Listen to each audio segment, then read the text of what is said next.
ನಮಸ್ಕಾರ. G Kannada news DNA ಸ್ವಾಗತ. ನಾನು ಪ್ರವೀಣ್ ಕುಂಬಾರ್. ಇವತ್ತಿನ ಜಿ ಕನ್ನಡ ನ್ಯೂಸ್ DNAಯಲ್ಲಿ ಪ್ರಮುಖ ಸುದ್ದಿಗಳನ್ನು ನೋಡ್ತಾ ಹೋಗೋಣ. ಆ ಪ್ರಮುಖ ಸುದ್ದಿಗಳ ಪೈಕಿ ಮೊದಲ ಸುದ್ದಿ ಒಂದು ವಿಶೇಷವಾದಂಥ ಸುದ್ದಿ ಇದೆ. ನಮ್ಮಲ್ಲಿ ಒಂದು ಮಾತಿದೆ, ತುಂಡು ಬಟ್ಟೆಗಾಗಿ ಗೇಣು ಹೊಟ್ಟೆಗಾಗಿ ಅಂತ. ಜೀವನ ನಡೆಸೋದು ಅದಕ್ಕಾಗಿ ನಾವೆಲ್ಲ 3 ಹೊತ್ತು ಊಟ ಮಾಡೋದಕ್ಕೆ, ಮಾನ ಮರ್ಯಾದೆಯನ್ನು ಮುಚ್ಕೊಳ್ಳೋದಕ್ಕೆ ಒಂದು ಗೇಣು ಬಟ್ಟೆಗಾಗಿ ನಾವೆಲ್ಲ ಕೆಲಸ ಮಾಡೋದನ್ನು ನೋಡ್ತಾ ಇದ್ದೀವಿ. ಮೇಲೊಬ್ಬ ಸೂತ್ರಧಾರಿ ಇದ್ದಾನೆ, ನಾವೆಲ್ಲ ಪಾತ್ರಧಾರಿಗಳು ಕೂಡ ಅಂತ ನಾವು ಅನೇಕ ಬಾರಿ ಮಾತನಾಡ್ತಾ ಇರ್ತೀವಿ. ಆದರೆ ಈ ಪಾತ್ರಧಾರಿಗಳ ಪಾತ್ರ ಇರುತ್ತಲ್ಲ, ಅದು ಕೇವಲ ನೈಜ ಜೀವನಕ್ಕೆ ನಿಜವಾದ ಪಾತ್ರ ಇದ್ದರೆ ಓಕೆ, ಒಪ್ಕೊಳ್ಬೋದು. ಆದರೆ ಇವತ್ತಿನ ಪರಿಸ್ಥಿತಿಯಲ್ಲಿ ಹೆಂಗೆ ಆಗ್ಬಿಟ್ಟಿದೆ ಅಂತ ಹೇಳಿದರೆ, ನಕಲಿ ಪಾತ್ರಗಳೇ ದೊಡ್ಡ ಮಟ್ಟದಲ್ಲಿ ಕಾಣಿಸ್ಕೊಳ್ತಾ ಇರೋದನ್ನು ನೋಡ್ತಾ ಇದ್ದೀವಿ. ನೀವು ಅನೇಕ ವರ್ಷಗಳಿಂದ ನಕಲಿ ಜಾಲದ ಬಗ್ಗೆ ಇಡೀ ದೇಶದಾದ್ಯಂತ ಚರ್ಚೆ ಆಗಿದ್ದನ್ನು ನಾವೆಲ್ಲ ನೋಡಿದ್ವಿ. ಅದು ಸರ್ಕಾರಿ ಕಚೇರಿಯಿಂದ ಹಿಡಿದು, ನಮಗೆ ಟ್ರೀಟ್ಮೆಂಟ್ ಕೊಡುವಂತಹ ನಕಲಿ ವೈದ್ಯನಿಂದ ಹಿಡಿದು, ನಕಲಿ ಪೊಲೀಸ್ ವ್ಯವಸ್ಥೆ, ನಕಲಿ ಕೋರ್ಟ್ಗಳು, ನಕಲಿ ವಕೀಲರು, ನಕಲಿ ರಾಯಭಾರಿ ಕಚೇರಿಗಳು, ನಕಲಿ ಟೋಲ್ ಪ್ಲಾಜಾಗಳು, ನಕಲಿ ಆಸ್ಪತ್ರೆಗಳು, ಎಲ್ಲವನ್ನೂ ಕೂಡ ನಕಲಿ ನಕಲಿ ನಕಲಿ ಅಂತ ನೋಡ್ತಾ ಬಂದ್ವಿ. ಅದಕ್ಕೆ ಪುಷ್ಟಿ ಎನ್ನುವಂತೆ ಇತ್ತೀಚೆಗೆ ದೇಶದ ವಿವಿಧ ರಾಜ್ಯಗಳಲ್ಲಿ ಕೆಲವೊಂದಿಷ್ಟು ಪ್ರಕರಣವನ್ನು ಭೇದಿಸುವಲ್ಲಿ ಪೊಲೀಸರು ಯಶಸ್ವಿಯಾಗಿದ್ದಾರೆ. ನಮ್ಮದೇ ಬೆಂಗಳೂರಿನಲ್ಲಿ ಕಳೆದ 4-5 ದಿನಗಳ ಹಿಂದೆ ಬೆಂಗಳೂರಿನ ವೈಟ್ ಫೀಲ್ಡ್ ಪೊಲೀಸರು ಒಂದು ಪ್ರಕರಣವನ್ನು ಭೇದಿಸಿದ್ರು. ಕಳೆದ 3 ವರ್ಷಗಳಿಂದ ನಕಲಿಯಾಗಿ ನಾವು ನಿಮಗೆ ಜಾಬನ್ನು ಕೊಡಿಸ್ತೀವಿ ಅಂತ ಹಣವನ್ನು ಪೀಕ್ತಾ ಇದ್ದಂತಹ ಒಂದು ಜಾಲವನ್ನು ಪೊಲೀಸರು ಇದೀಗ ಪತ್ತೆ ಹಚ್ಚಿದ್ದಾರೆ. ಹಾಗಾದರೆ ನಕಲಿ ಪೊಲೀಸರು ಹೆಂಗಾಗಿದ್ರು, ನಕಲಿ ಟೋಲ್ ಪ್ಲಾಜಾ ಹೆಂಗಾಗಿತ್ತು, ನಕಲಿ ಸೈನ್ಯಾಧಿಕಾರಿ ಹೆಂಗಾಗಿದ್ದ, ಎಲ್ಲಕ್ಕಿಂತ ಹೆಚ್ಚಾಗಿ ನಕಲಿ ವಕೀಲನಾಗಿ, ನಕಲಿ ನ್ಯಾಯಾಧೀಶನಾಗಿ ಕೆಲವು ಪ್ರಕರಣಗಳಿಗೆ ನಾನು ನ್ಯಾಯ ಕೊಡ್ತೀನಿ ಅಂತ ಬಂದು ಹಣವನ್ನೂ ಕೂಡ ಪೀಕಿದಂತಹ ಉದಾಹರಣೆ ಆಗಿದೆ. ಹಾಗಾದರೆ ಹೆಂಗೆ ನಡೆಯುತ್ತೆ ನಕಲಿ ದಂಧೆ, ಏನೆಲ್ಲ ಬೆಳವಣಿಗೆಗಳಾಗಿತ್ತು? ಇದೇ ಇವತ್ತಿನ ಜಿ ಕನ್ನಡ ನ್ಯೂಸ್ DNA ಮೊದಲ ಸುದ್ದಿ, ನಕಲಿ ದಂಧೆಯ ಕರಾಳ ಮುಖ.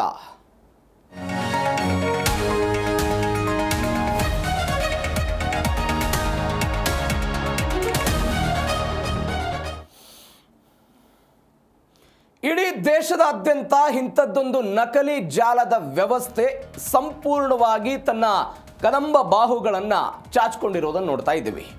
ಅದು ನೀವು ಕಾಶ್ಮೀರದಿಂದ ಕನ್ಯಾಕುಮಾರಿಯ ತನಕ, ಇತ್ತ ಪಶ್ಚಿಮದಿಂದ ಪೂರ್ವದ ತನಕ ಎಲ್ಲ ಕಡೆಯೂ ಕೂಡ ನಕಲಿ ಜಾಲ ಇದೆ. ನಿಮಗೆ ಮದುವೆ ಹೆಣ್ಣು ಕೊಡಿಸೋದಕ್ಕೂ ನಕಲಿ ಜಾಲಗಳಿರೋದನ್ನು ನೋಡ್ತಾ ಇದ್ದೀವಿ. ಆ್ಯಕ್ಟಿಂಗ್ ಮಾಡ್ತಾರೆ, ಮದುವೆ ಆಗಬೇಕು, 2-3 ದಿನಗಳ ಕಾಲ ಅವನ ಜೊತೆ ನಾನು ಮದುವೆ ಆಗ್ತೀನಿ, ಲಕ್ಷ ಹಣವನ್ನು ಪೀಕು ಹೋಗ್ತೀನಿ ಅಂತ. ನಮ್ಮದೇ ಕರ್ನಾಟಕದ ತುಮಕೂರಿನಲ್ಲಿ ಇತ್ತೀಚೆಗೆ ನಾವು ಒಂದು ಸುದ್ದಿಯನ್ನು ನೋಡಿದ್ವಿ. 3 ದಿನಗಳಿಗಾಗಿ ಒಬ್ಬ ಮಹಿಳೆ ಬಂದು ಮದುವೆ ಮಾಡಿಕೊಂಡಿದ್ಲು. ಅದಾದ ನಂತರ ಆ ಮನೆಯಲ್ಲಿದ್ದಂಥ ಬಂಗಾರ, ಹಣ ಎಲ್ಲವನ್ನೂ ಕೂಡ ಪೀಕ್ಕೊಂಡು ಹೋಗಿದ್ದ ನೋಡಿದ್ವಿ. ಪ್ರಕರಣ ದಾಖಲಾಯಿತು. ಅದೊಂದು ನಕಲಿ ಮದುವೆ.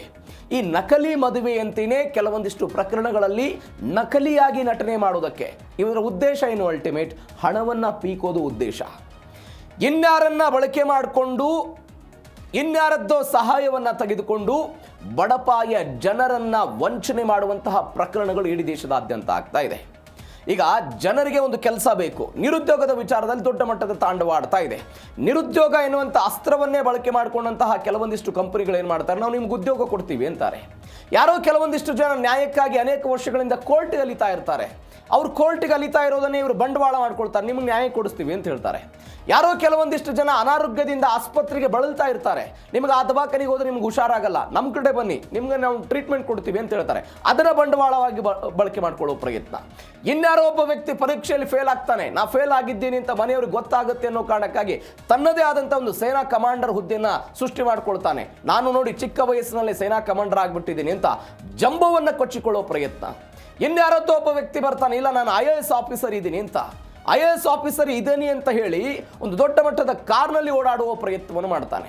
ಅದನ್ನೆಲ್ಲವನ್ನ ಅನೇಕ ಪೊಲೀಸ್ ಇಲಾಖೆಗಳು, ಬೇರೆ ಬೇರೆ ರಾಜ್ಯ ಸರ್ಕಾರಗಳಿಗೆ ಪತ್ತೆ ಹಚ್ಚುವ ಪ್ರಯತ್ನ ಮಾಡಿದೆ. ಇದರರ್ಥ ನಮ್ಮ ವ್ಯವಸ್ಥೆಯಲ್ಲಿ ಈ ನಕಲಿ ಮತ್ತು ಅಸಲಿ ಅನ್ನುವಂಥದ್ದು ಹೆಂಗೆ ಅವ್ಯಾಹಿತವಾಗಿ ಹೊಕ್ಕಾಗ್ಬಿಟ್ಟಿದೆ ಅನ್ನೋದ್ರ ಬಗ್ಗೆ ಇವತ್ತಿನ ಮೊದಲ ಸುದ್ದಿಯಲ್ಲಿ ನೋಡ್ತಾ ಹೋಗೋಣ. ಏನೇನಾಯಿತು, ಎಲ್ಲೆಲ್ಲಿ ಏನೇನಾಗಿತ್ತು, ಎಲ್ಲದ್ರ ಬಗ್ಗೆಯೂ ಕೂಡ ಡೀಟೇಲ್ಸ್ ನೋಡೋಣ. ಬೆಂಗಳೂರಿನಲ್ಲಿ ಜಾಬ್ ವಂಚನೆಯ ಜಾಲ. ನಾನು ಅವಾಗಲೇ ಹೇಳಿದೆ, ಬೆಂಗಳೂರಿನ ವೈಟ್ ಫೀಲ್ಡ್ ಪೊಲೀಸರು ಕಳೆದ 3 ವರ್ಷದಿಂದ ಹೀಗೆ ವಂಚನೆ ಮಾಡ್ತಾ ಇದ್ದಂತಹ ಒಂದು MNC ಕಂಪನಿಯಲ್ಲಿ ನಾವು ನಿಮಗೆ ಕೆಲಸ ಕೊಡ್ತೀವಿ, ಸಾಫ್ಟ್ವೇರ್ ಇಂಜಿನಿಯರಿಂಗ್ ಕೆಲಸ ಕೊಡ್ತೀವಿ ಅಂತ ಹೇಳಿ ವಂಚನೆ ಮಾಡ್ತಾ ಇದ್ದಂತಹ ಟೀಮ್ ಅದು. ಆ ಟೀಮನ್ನು ಇದೀಗ ಪೊಲೀಸರು ಪತ್ತೆ ಹಚ್ಚಿದ್ರು. ಪೊಲೀಸರು ಪತ್ತೆ ಹಚ್ಚೋದಕ್ಕಿಂತ ಯಾವ ನಿರುದ್ಯೋಗಿ ಯುವಕ ಇದರಿಂದ ಅನ್ಯಾಯಕ್ಕೊಳಗಾಗಿದ್ನಲ್ಲ ಅವರೆಲ್ಲರೂ ಕೂಡ ಹೋಗಿ ಪ್ರಕರಣವನ್ನು ದಾಖಲು ಮಾಡಿದರು. ಪ್ರಕರಣವನ್ನು ದಾಖಲು ಮಾಡಿದ ನಂತರ ಈ ಎಲ್ಲ ವ್ಯವಸ್ಥೆಯು ಕೂಡ ಹೊರಗೆ ಬಂದಿದ್ದನ್ನು ನೋಡ್ತಾ ಇದ್ದೀವಿ. 3,000 ರೂಪಾಯಿ ಲೂಟಿ ಮಾಡ್ತಾ ಇದ್ರು ಇವರು.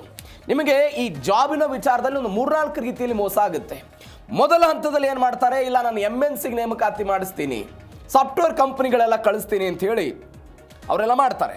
ಒಬ್ಬೊಬ್ಬರಿಂದ 2,000 3,000 ರೂಪಾಯಿ ಹಣ ವಸೂಲಿ ಮಾಡ್ತಾರೆ. ಪರೀಕ್ಷೆ ಬರೀಬೇಕು, ಪರೀಕ್ಷೆ ಆದ ನಂತರ ನಿಮಗೆ ಆರ್ಡರ್ ಕಾಫಿ ಕೊಡ್ತೀವಿ, ಎಲ್ಲವೂ ಕೂಡ ಕೊಡ್ತೀವಿ ಅಂತ ಇತ್ಯಾದಿ ಹೇಳ್ತಾರೆ. ಒಂದು 2-3 ಸಾವಿರ ರೂಪಾಯಿ ನಮಗೊಂದು ಕೆಲಸ ಸಿಗುತ್ತಲ್ಲ ಅಂತ ನಿರುದ್ಯೋಗದಲ್ಲಿ ದೊಡ್ಡ ಮಟ್ಟದ ಹಿಂಸೆಯನ್ನು ಅನುಭವಿಸ್ಬಿಟ್ಟಿರ್ತಾನಂತ. 3,000 ಹೋದ್ರೂ ಪರವಾಗಿಲ್ಲ ಅಂತ ಹಣ ಕೊಟ್ಟ. ಅದಾದ ನಂತರ ಏನಾಯಿತು, ನೌಕರಿ ಇಲ್ಲ. ಇದು ಒಂದು ಥರ ಆಗುತ್ತೆ. ಅದೇ ರೀತಿಯಾಗಿ ಈ ವೈಟ್ ಫೀಲ್ಡ್ ಪ್ರಕರಣದಲ್ಲೂ ಕೂಡ ಹಾಗೆ ಆಯಿತು. ಎರಡನೇ ಪ್ರಕರಣ ಹೆಂಗಾಗುತ್ತೆ ಅಂತ ಹೇಳಿದ್ರೆ, ನಾವು ಸರ್ಕಾರಿ ಕೆಲಸ ಕೊಡ್ತೀವಿ ಅಂತ ನಮ್ಮದೇ ಜೀ ಕನ್ನಡ ನ್ಯೂಸ್ನಲ್ಲಿ ಇತ್ತೀಚೆಗೆ ಒಂದು ಸುದ್ದಿ ಹೋಯಿತು. ಕೋರ್ಟ್ನಲ್ಲಿ ಕೆಲಸ ಕೊಡ್ತೀನಿ ಅಂತೇಳಿ ಒಬ್ಬ ವ್ಯಕ್ತಿಯಿಂದ ಕೋಟ್ಯಾಂತರ ರೂಪಾಯಿ ಹಣವನ್ನು ಇಸ್ಕೊಂಡು ಕೋರ್ಟ್ನಲ್ಲಿ ಕೆಲಸವೂ ಇಲ್ಲ ಇದ್ದಾಗ ಕೋಟ್ಯಾಂತರ ರೂಪಾಯಿ ಹಣವೂ ಕೂಡ ಇಲ್ಲದೇ ಇದ್ದಂಥ ಮೋಸಕ್ಕೊಳಗಾದಂಥ ಸುದ್ದಿಯನ್ನು ನಮ್ಮದೇ ಜೀ ಕನ್ನಡದಲ್ಲಿ ನೀವೆಲ್ಲ ನೋಡಿದ್ರಿ.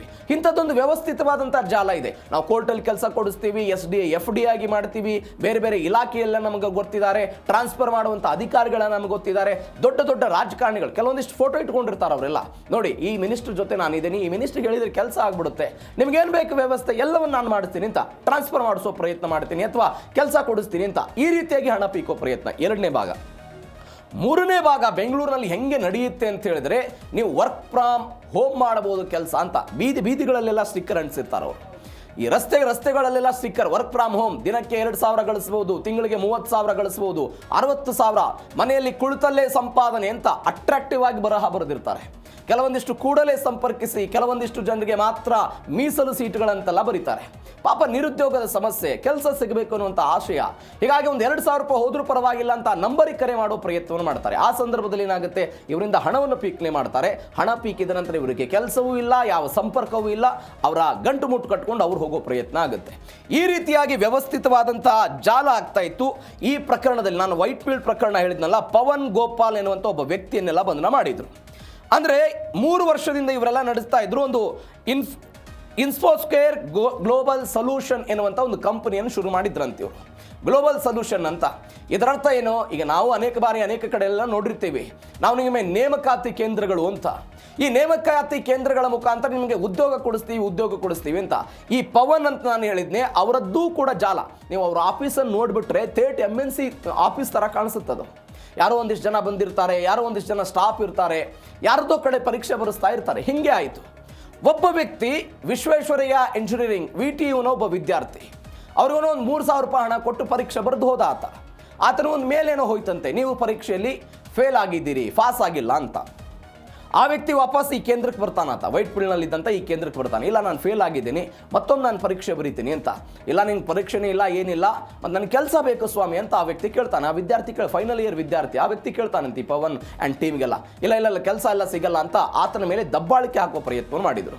ಹೇಗೆ VTUನ ವಿದ್ಯಾರ್ಥಿ ಅನ್ಯಾಯಕ್ಕೊಳಗಾಗಿದ್ನಲ್ಲ, ಅದೇ ರೀತಿಯಾಗಿ ಕೆಲವೊಂದಿಷ್ಟು ಜನ ಯುವತಿಯರು ಕೂಡ ಅಲ್ಲಿ ಅನ್ಯಾಯಕ್ಕೊಳಗಾಗಿ ಅಲ್ಲಿ ನ್ಯಾಯ ಕೇಳೋದಕ್ಕೆ ಬಂದಿದ್ರು. ನಮ್ದೇನಾಯ್ತು ಕತೆ ಅಂತ ಕೇಳೋದಕ್ಕೆ ಬಂದಿದ್ರು. ಎಲ್ಲರೂ ಕೂಡ ಒಟ್ಟಾದ್ರವತ್ತು. ಹೀಗೆ ನಾವೆಲ್ಲ ಮೋಸ ಹೋಗ್ತಾ ಇದ್ದೀವಿ. ನಮ್ಮಿಂದ ಹಣವನ್ನು 3,000 ರೂಪಾಯಿ ಇವ್ರು ಪೀಕ್ ನೀವು ಒಬ್ಬರಿಂದ 3,000 ರೂಪಾಯಿ ಅಂತ ಹೇಳಿದ್ರೆ 10 ಮಂದಿ ತೆಗೆದುಕೊಂಡ್ರೆ ಎಷ್ಟಾಯಿತು ಹಣ? ಲಕ್ಷಾಂತರ ರೂಪಾಯಿ ಹಣ ಮಾಡ್ತಾರೆ ಇವರು. ದಿನಕ್ಕೆ 3 ಜನ ಎಕ್ಸಾಮ್ ಬಂದು ಬರೋದಾದ್ರೂ ಕೂಡ 10,000 ರೂಪಾಯಿ ಅರ್ನಿಂಗ್ ಇವ್ರದೆಲ್ಲ. ಒಂದು ಯಾವುದೋ ಒಂದು ಕಟ್ಟಡವನ್ನು ಬಾಡಿಗೆ ತೆಗೆದುಕೊಳ್ಳೋದು, ಒಂದು ಸೆಟಪ್ ಮಾಡೋದು, ಆ ಸೆಟಪ್ನ ಮುಖಾಂತರ ಈ ನಿರುದ್ಯೋಗ ಸಮಸ್ಯೆ ಅನ್ನೋದನ್ನು ಬಳಕೆ ಮಾಡಿಕೊಂಡು ಉದ್ಯೋಗ ಕೊಡಿಸ್ತೀವಿ ಅಂತ ಆಮಿಷ ತೋಡೋದು. ಇದು ಕೇವಲ ಇಷ್ಟು ದಿನಗಳ ಕಾಲ ನಮ್ದೆಲ್ಲ ಆಲೋಚನೆ ಏನಿತ್ತು, ವಿಧಾನಸೌಧದ ಬೇರೆ ಬೇರೆ ಪ್ರದೇಶಗಳಲ್ಲಿ ಕೆಲವೊಂದಿಷ್ಟು ಜನ ನಿಂತಿರ್ತಾರೆ, ಅವ್ರದ್ದಿಂಥದ್ದೇ ದಂಧೆ ಇರುತ್ತೆ, ಇತ್ಯಾದಿ ನಾವೆಲ್ಲ ಮಾತನಾಡ್ತಾ ಇದ್ವಿ. ವ್ಯವಹಿತವಾಗಿ ಟ್ರಾನ್ಸ್ಫರ್ ದಂಧೆ ನಡೀತಾ ಇತ್ತು, ಇತ್ಯಾದಿ ಮಾತನಾಡ್ತಾ ಇದ್ವಿ. ಇದು ಹೆಂಗಾಗಿದೆ ಅಂತ ಹೇಳಿದ್ರೆ, ಇವತ್ತು ಖಾಸಗಿ ಕ್ಷೇತ್ರಕ್ಕೂ ಕೂಡ ಕಾಲಿಟ್ಟಿದೆ ಈ ಪರಿಸ್ಥಿತಿ.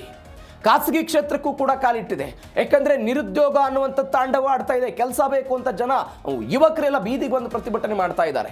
ಹೀಗಾಗಿನೇ ಆ ನಿರುದ್ಯೋಗ ಅನ್ನುವಂಥ ಸಮಸ್ಯೆಯನ್ನು ಇವರು ಬಳಕೆ ಮಾಡಿಕೊಂಡು ಹಣವನ್ನು ಪೀಕ್ತಾ ಇರುವಂತಹ ಘಟನೆ ಇದು. ಬೆಂಗಳೂರು ಮಾತ್ರವಲ್ಲ, ಮುಂಬೈ, ಪುಣೆ, ತಮಿಳುನಾಡು, ಚೆನ್ನೈ, ಆಂಧ್ರ ಪ್ರದೇಶ, ದೇಶದ ಎಲ್ಲ ಭಾಗಗಳಲ್ಲಿ ನಡೀತಾ ಇದೆ. ಇಂಥದ್ದೊಂದು ನಕಲಿ ಜಾಲ ವ್ಯವಸ್ಥೆ ಇದೆ. ಇದರ ಬಗ್ಗೆ ನಾವು ಎಚ್ಚರಿಕೆಯಿಂದ ಇರಬೇಕು. ಇದು ಮೊದಲ ಘಟನೆ. ಎರಡನೇ ಘಟನೆ ಆಶ್ಚರ್ಯಕರ ಘಟನೆ. ವ್ಯಕ್ತಿಯೊಬ್ಬರ ಜೀವದ ಜೊತೆಗೆ ಚೆಲ್ಲಾಟವಾಡುವಂತಹ ಘಟನೆ ಇವೆಲ್ಲ. ಈ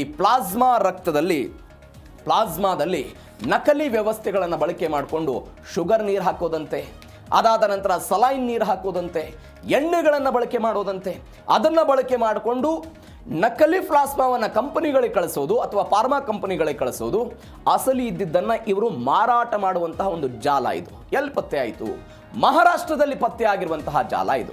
ಹೆಂಗಾಯಿತು ಘಟನೆ ಅಂತ ಹೇಳಿದರೆ ನಿಮ್ಗೆ ಆಶ್ಚರ್ಯ ಆಗುತ್ತೆ. ಅಹಮದಾಬಾದ್ನಲ್ಲಿ ಈ ಘಟನೆ ಸಂಭವಿಸಿದೆ.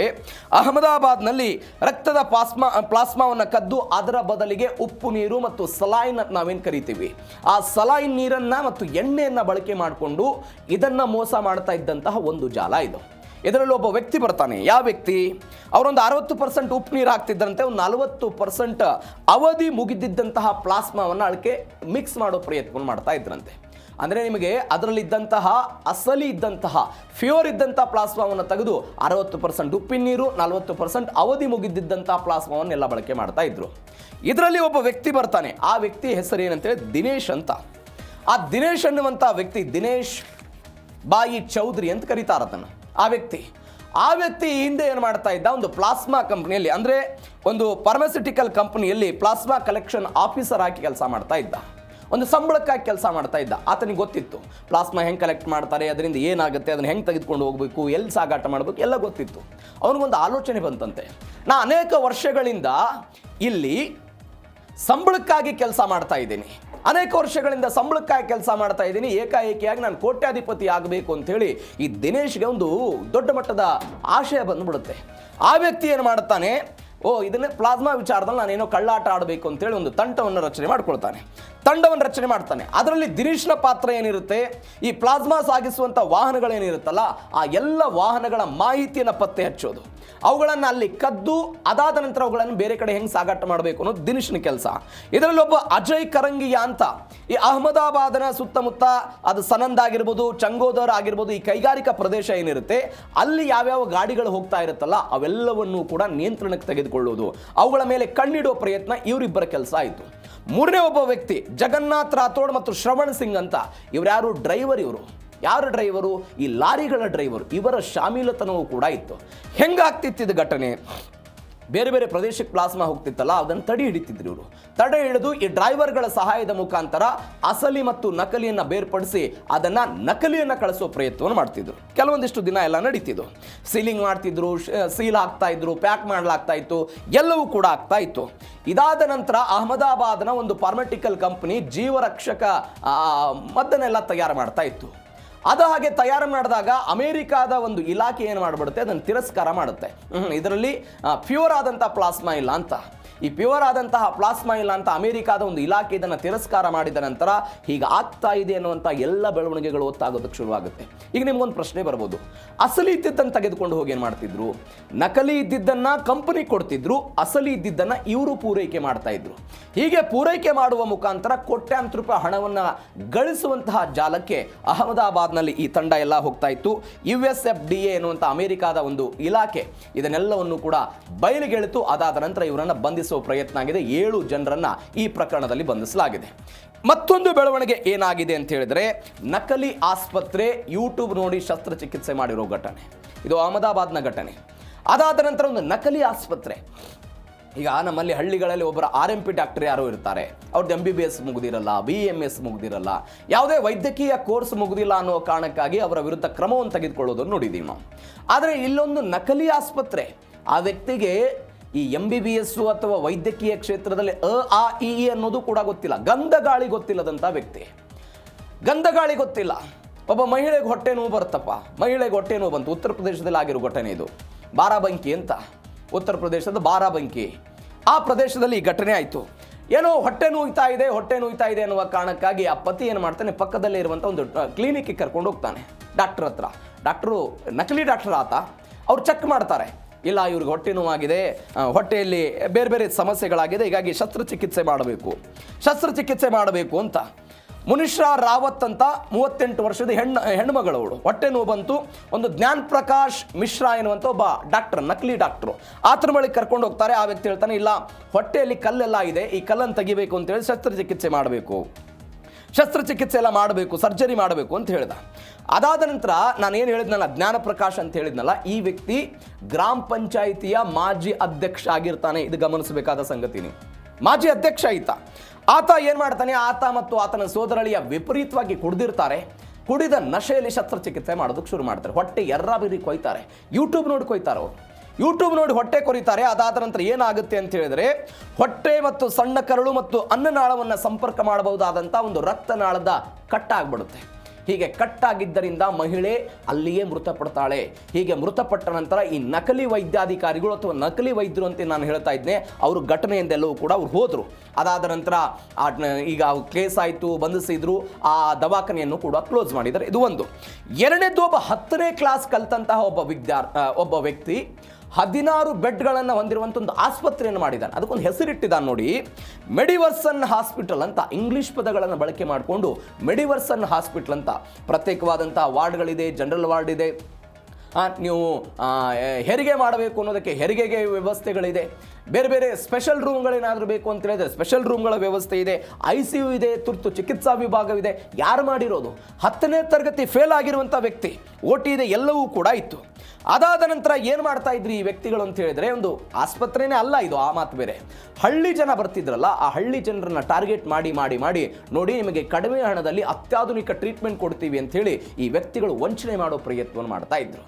ಇದು ಯಾರಿಗೆ ಗೊತ್ತಾಯಿತು ಅಂತ ಹೇಳಿದ್ರೆ, ಅನುಮಾನ ಬಂತು. ಅಲ್ಲಿದ್ದಂಥ ಕೆಲವೊಂದಿಷ್ಟು ಜನ ಮುಖ್ಯಮಂತ್ರಿಗಳ ಜಾಗೃತ ದಳದ ಅಧಿಕಾರಿಗಳೆಲ್ಲ ಎಚ್ಚೆತ್ತರು.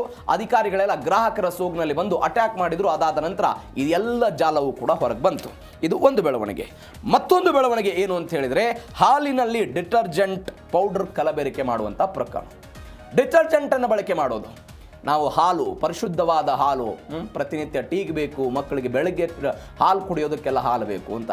ಅದೇ ಹಾಲಿನಲ್ಲಿ ನಾವು ಬಟ್ಟೆ ತೊಳೆಯೋದಕ್ಕೆ ಬಳಸಬಹುದಾದಂತಹ ಡಿಟರ್ಜೆಂಟ್ ಅಂದರೆ ಸೋಪಿನ ಪುಡಿ ಅಂತ ನಾವೇನು ಕರಿತೀವಿ, ಆ ಸೋಪಿನ ಪುಡಿಯನ್ನು ಬಳಕೆ ಮಾಡಿಕೊಂಡು ಹಾಲನ್ನು ಪೂರೈಕೆ ಮಾಡ್ತಾ ಇದ್ದಂತಹ ಜಾಲ ಇದು. ಅಂದರೆ ಮಾರುಕಟ್ಟೆಗೆ ಅದನ್ನು ಬಳಕೆ ಮಾಡಿಕೊಂಡು ಅದರಲ್ಲಿ ಬರುವುದಾದಂತಹ ನೊರೆ, ಅದಕ್ಕೆ ಯೂರಿಯಾವನ್ನು ಕೂಡ ಮಿಕ್ಸ್ ಮಾಡ್ತಾ ಇದ್ರಂತೆ. ಅದು ಯಾವುದೇ ಕಾರಣಕ್ಕೂ ಕೆಟ್ಟು ಹೋಗಬಾರ್ದು ಅನ್ನುವ ಕಾರಣಕ್ಕಾಗಿ ಯೂರಿಯಾ, ಪಾಮ್ ಆಯಿಲನ್ನು ಬಳಕೆ ಮಾಡ್ಕೊಂಡು. ನೀವು ಜಿಡ್ಡು ಕಟ್ಟುತ್ತಲ್ಲ, ನಿಮ್ಗೆ ಹಾಲೆಲ್ಲ ಗೊತ್ತಿರುತ್ತೆ, ಸಿಕ್ಕಾಪಟ್ಟೆ ಜಿಡ್ಡು ಇರುತ್ತೆ ಹಾಲು. ಆ ಜಿಡ್ಡು ಇರಬೇಕು ಅನ್ನುವ ಕಾರಣಕ್ಕಾಗಿ ಇವರು ಪಾಮ್ ಆಯಿಲ್ ಬಳಸ್ತಾ ಇದ್ರು. ಕೆಟ್ಟದಾದಂಥ ಪಾಮ್ ಆಯಿಲನ್ನು ಬಳಕೆ ಮಾಡ್ತಾ ಇದ್ದಂಥ ಕೇಸ್ ಇದು.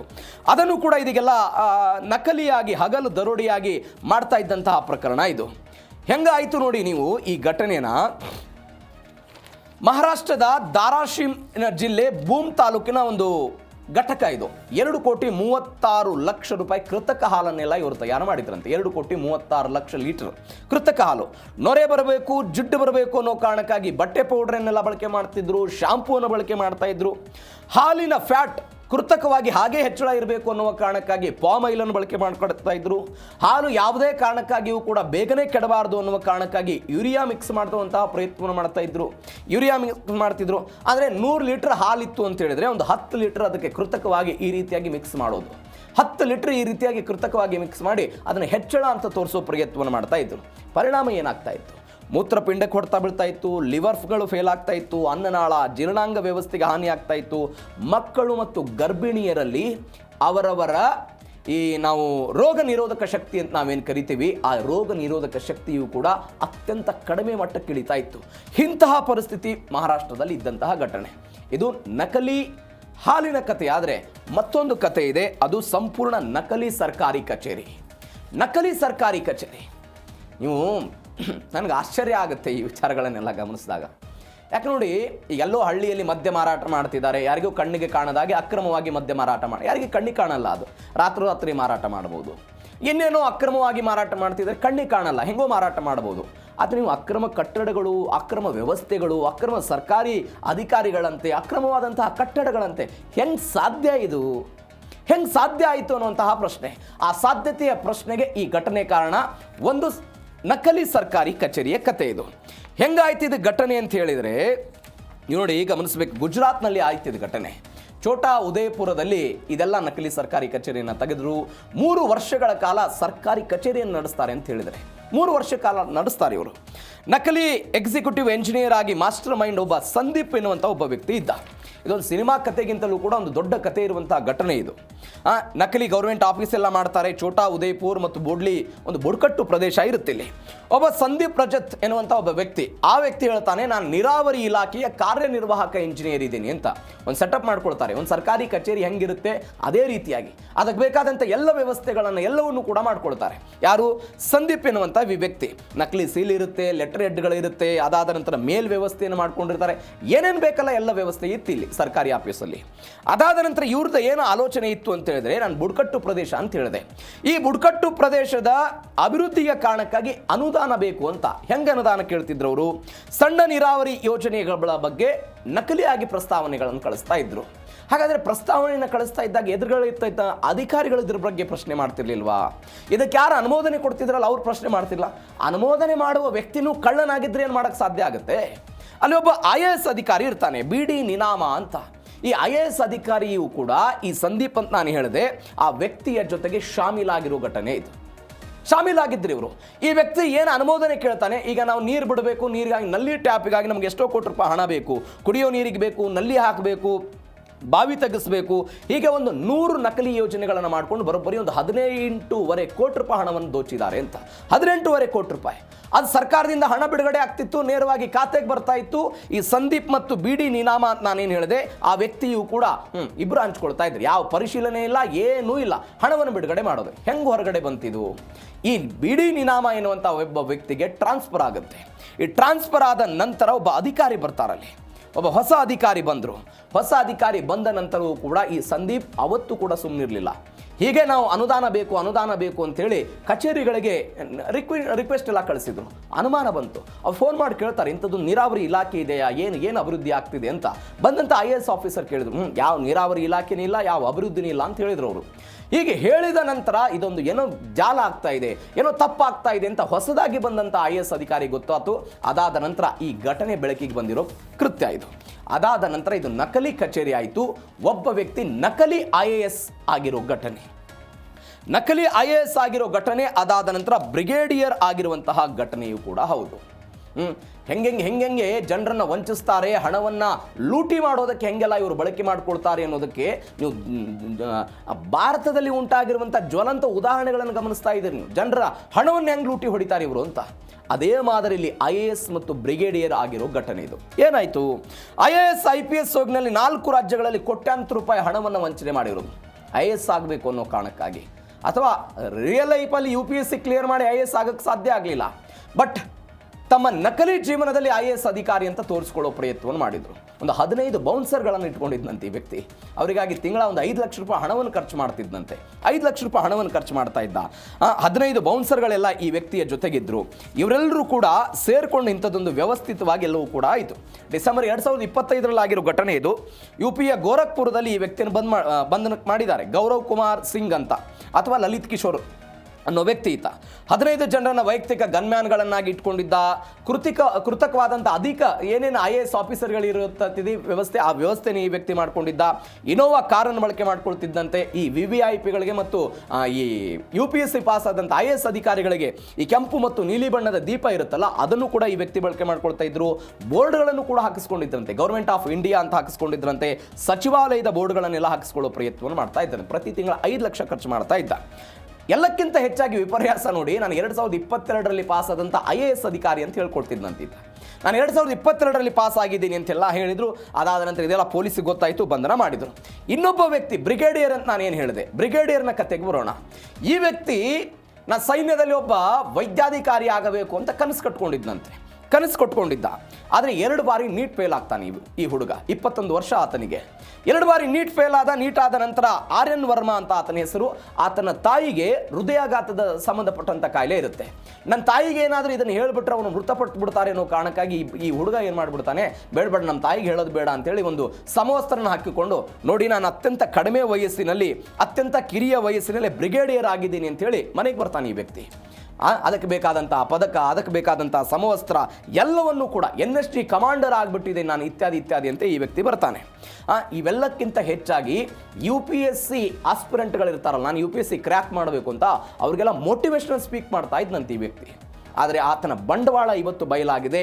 ಈತ ಒಬ್ಬ ನಕಲಿ ಬ್ರಿಗೇಡಿಯರ್ ಅನ್ನೋದು ಮಿಲಿಟರಿ ಅವರಿಗೆ ಕೈಗೆಲ್ಲ ಸಿಕ್ಕ. ಅದಾದ ನಂತರ ಇದೆಲ್ಲವೂ ಕೂಡ ಜಾಲ ಹೊರಗಡೆ ಬಂತು. ಮತ್ತೊಂದು ಬೆಳವಣಿಗೆ ಏನಾಗಿದೆ ಅಂತ ಹೇಳಿದರೆ 18 ತಿಂಗಳ ಕಾಲ ಒಂದು ನಕಲಿ ಟೋಲ್ ಪ್ಲಾಜಾ ನಡೆದಿದೆ. ನಿಮಗೆ ಗಮನಿಸಬೇಕಾದ ಸಂಗತಿ ಇದು. ನಾವು ಬೆಂಗಳೂರಿಂದ ಹುಬ್ಬಳ್ಳಿಗೆ ಹೋಗಬೇಕು ಅಂತ ಹೇಳಿದ್ರೆ ಒಂದು 5-6 ಟೋಲ್ ಪ್ಲಾಜಾ ಸಿಗುತ್ತೆ. ನಕಲಿ ಯಾವುದು ಅಸಲಿ ಯಾವುದು ಎಲ್ಲವೂ ಕೂಡ ಕಣ್ಣಿಗೆ ಕಾಣುವಂಥ ಪ್ರಕರಣ. ನಾನು ಆವಾಗಲೇ ಹೇಳಿದೆ ನಿಮಗೆ, ಕಣ್ಣಿಗೆ ಕಾಣುವುದು ಕಣ್ಣಿಗೆ ಕಾಣದೇ ಇರುವುದೆಲ್ಲ ಬೇರೆ. ಇವೆಲ್ಲ ಕಣ್ಣಿಗೆ ಕಾಣುವಂಥದ್ದು. ಗುಜರಾತ್ನ ಮೋರ್ಬಿಯಲ್ಲಿ ಅಸಲಿ ಟೋಲ್ ಅಂತ ಒಂದು ನಕಲಿ ಟೋಲ್ ಮಾಡಿದ್ರು. ಎಲ್ಲಿ ಮಾಡಿದ್ರು ಇವರು? ಅಸಲಿ ಟೋಲ್ ಇರುವ ಪಕ್ಕದಲ್ಲೇ ನಕಲಿ ಟೋಲ್ ಮಾಡಿದ್ರು. ಅವರದ್ದೇ ಒಂದು ಜಾಗ ಇತ್ತು, ಪ್ರಭಾವಿ ವ್ಯಕ್ತಿಗಳೆಲ್ಲ ಸೇರಿಕೊಂಡಿದ್ರು. ರಾಷ್ಟ್ರೀಯ ಹೆದ್ದಾರಿ ಪ್ರಾಧಿಕಾರಕ್ಕೆ ಹಣ ಕೋಟ್ಯಾಂತರ ರೂಪಾಯಿ ಹೋಗ್ತಾ ಇದೆ, ಆ ಹಣವನ್ನು ನಾವೇನಾದರೂ ಮಾಡಿ ದೋಚ್ ಹೊಡಿಬೇಕು ಅನ್ನೋ ಕಾರಣಕ್ಕಾಗಿ ಒಂದು ಬೈಪಾಸ್ ಎಲ್ಲ ಮಾಡ್ಕೊಳ್ಳೋ ಪ್ರಯತ್ನವನ್ನು ಮಾಡಿದ್ರು. ಬೈಪಾಸ್ನ ಮುಖಾಂತರ ಕೋಟ್ಯಾಂತರ ಹಣವನ್ನು ದೋಚುವ ಪ್ರಯತ್ನ ಗುಜರಾತ್ನಲ್ಲಿ ಆಗಿರೋ ಘಟನೆ ವಿಪರ್ಯಾಸ ಇದೆ. ಇದು ಬಾಲಿವುಡ್ ಸಿನಿಮಾಗಿಂತಲೂ ಕೂಡ ದೊಡ್ಡ ಮಟ್ಟದ ಘಟನೆ ಇದು. ಗುಜರಾತ್ನ ಮೋರ್ಬಿ ಜಿಲ್ಲೆಯ ಒಂದು ಹೈವೇ ಇದು. ಗೌರ್ಮೆಂಟ್ ಅನುಮತಿ ಇಲ್ಲ, ಯಾವುದೂ ಇಲ್ಲ. ಕಳೆದ 18 ತಿಂಗಳಲ್ಲಿ 75ರಿಂದ 80 ಕೋಟಿ ರೂಪಾಯಿ ಹಣವನ್ನು ವಸೂಲಿ ಮಾಡಿದ್ರಂತೆ. 75ರಿಂದ 80 ಕೋಟಿ.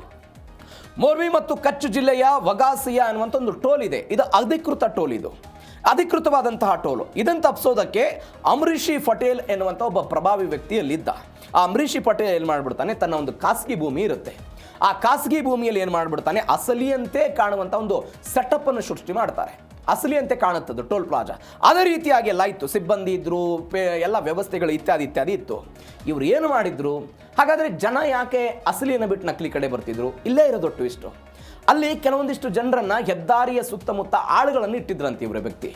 ಆಳುಗಳನ್ನು ಇಟ್ಟು ಅವ್ರನ್ನ ಕರೀತಿದ್ರು. ನೀವು ನೋಡಿ, ಈ ಟೋಲ್ನ ಮುಖಾಂತರ ಹೋದ್ರೆ 600 ರೂಪಾಯಿ ಕಟ್ಟಬೇಕಾಗುತ್ತೆ, ಈ ಪಕ್ಕದಲ್ಲಿರುವಂಥ ಟೋಲ್ನಲ್ಲಿ ಹೋದ್ರೆ ನೀವು 300 ರೂಪಾಯಿ ಕಟ್ಟಬೇಕಾಗುತ್ತೆ. 50% ಡಿಸ್ಕೌಂಟ್ ಇದೆ. ಈ 50% ಡಿಸ್ಕೌಂಟ್ ಮುಖಾಂತರ ನೀವೆಲ್ಲ ಹೋಗ್ಬೋದು.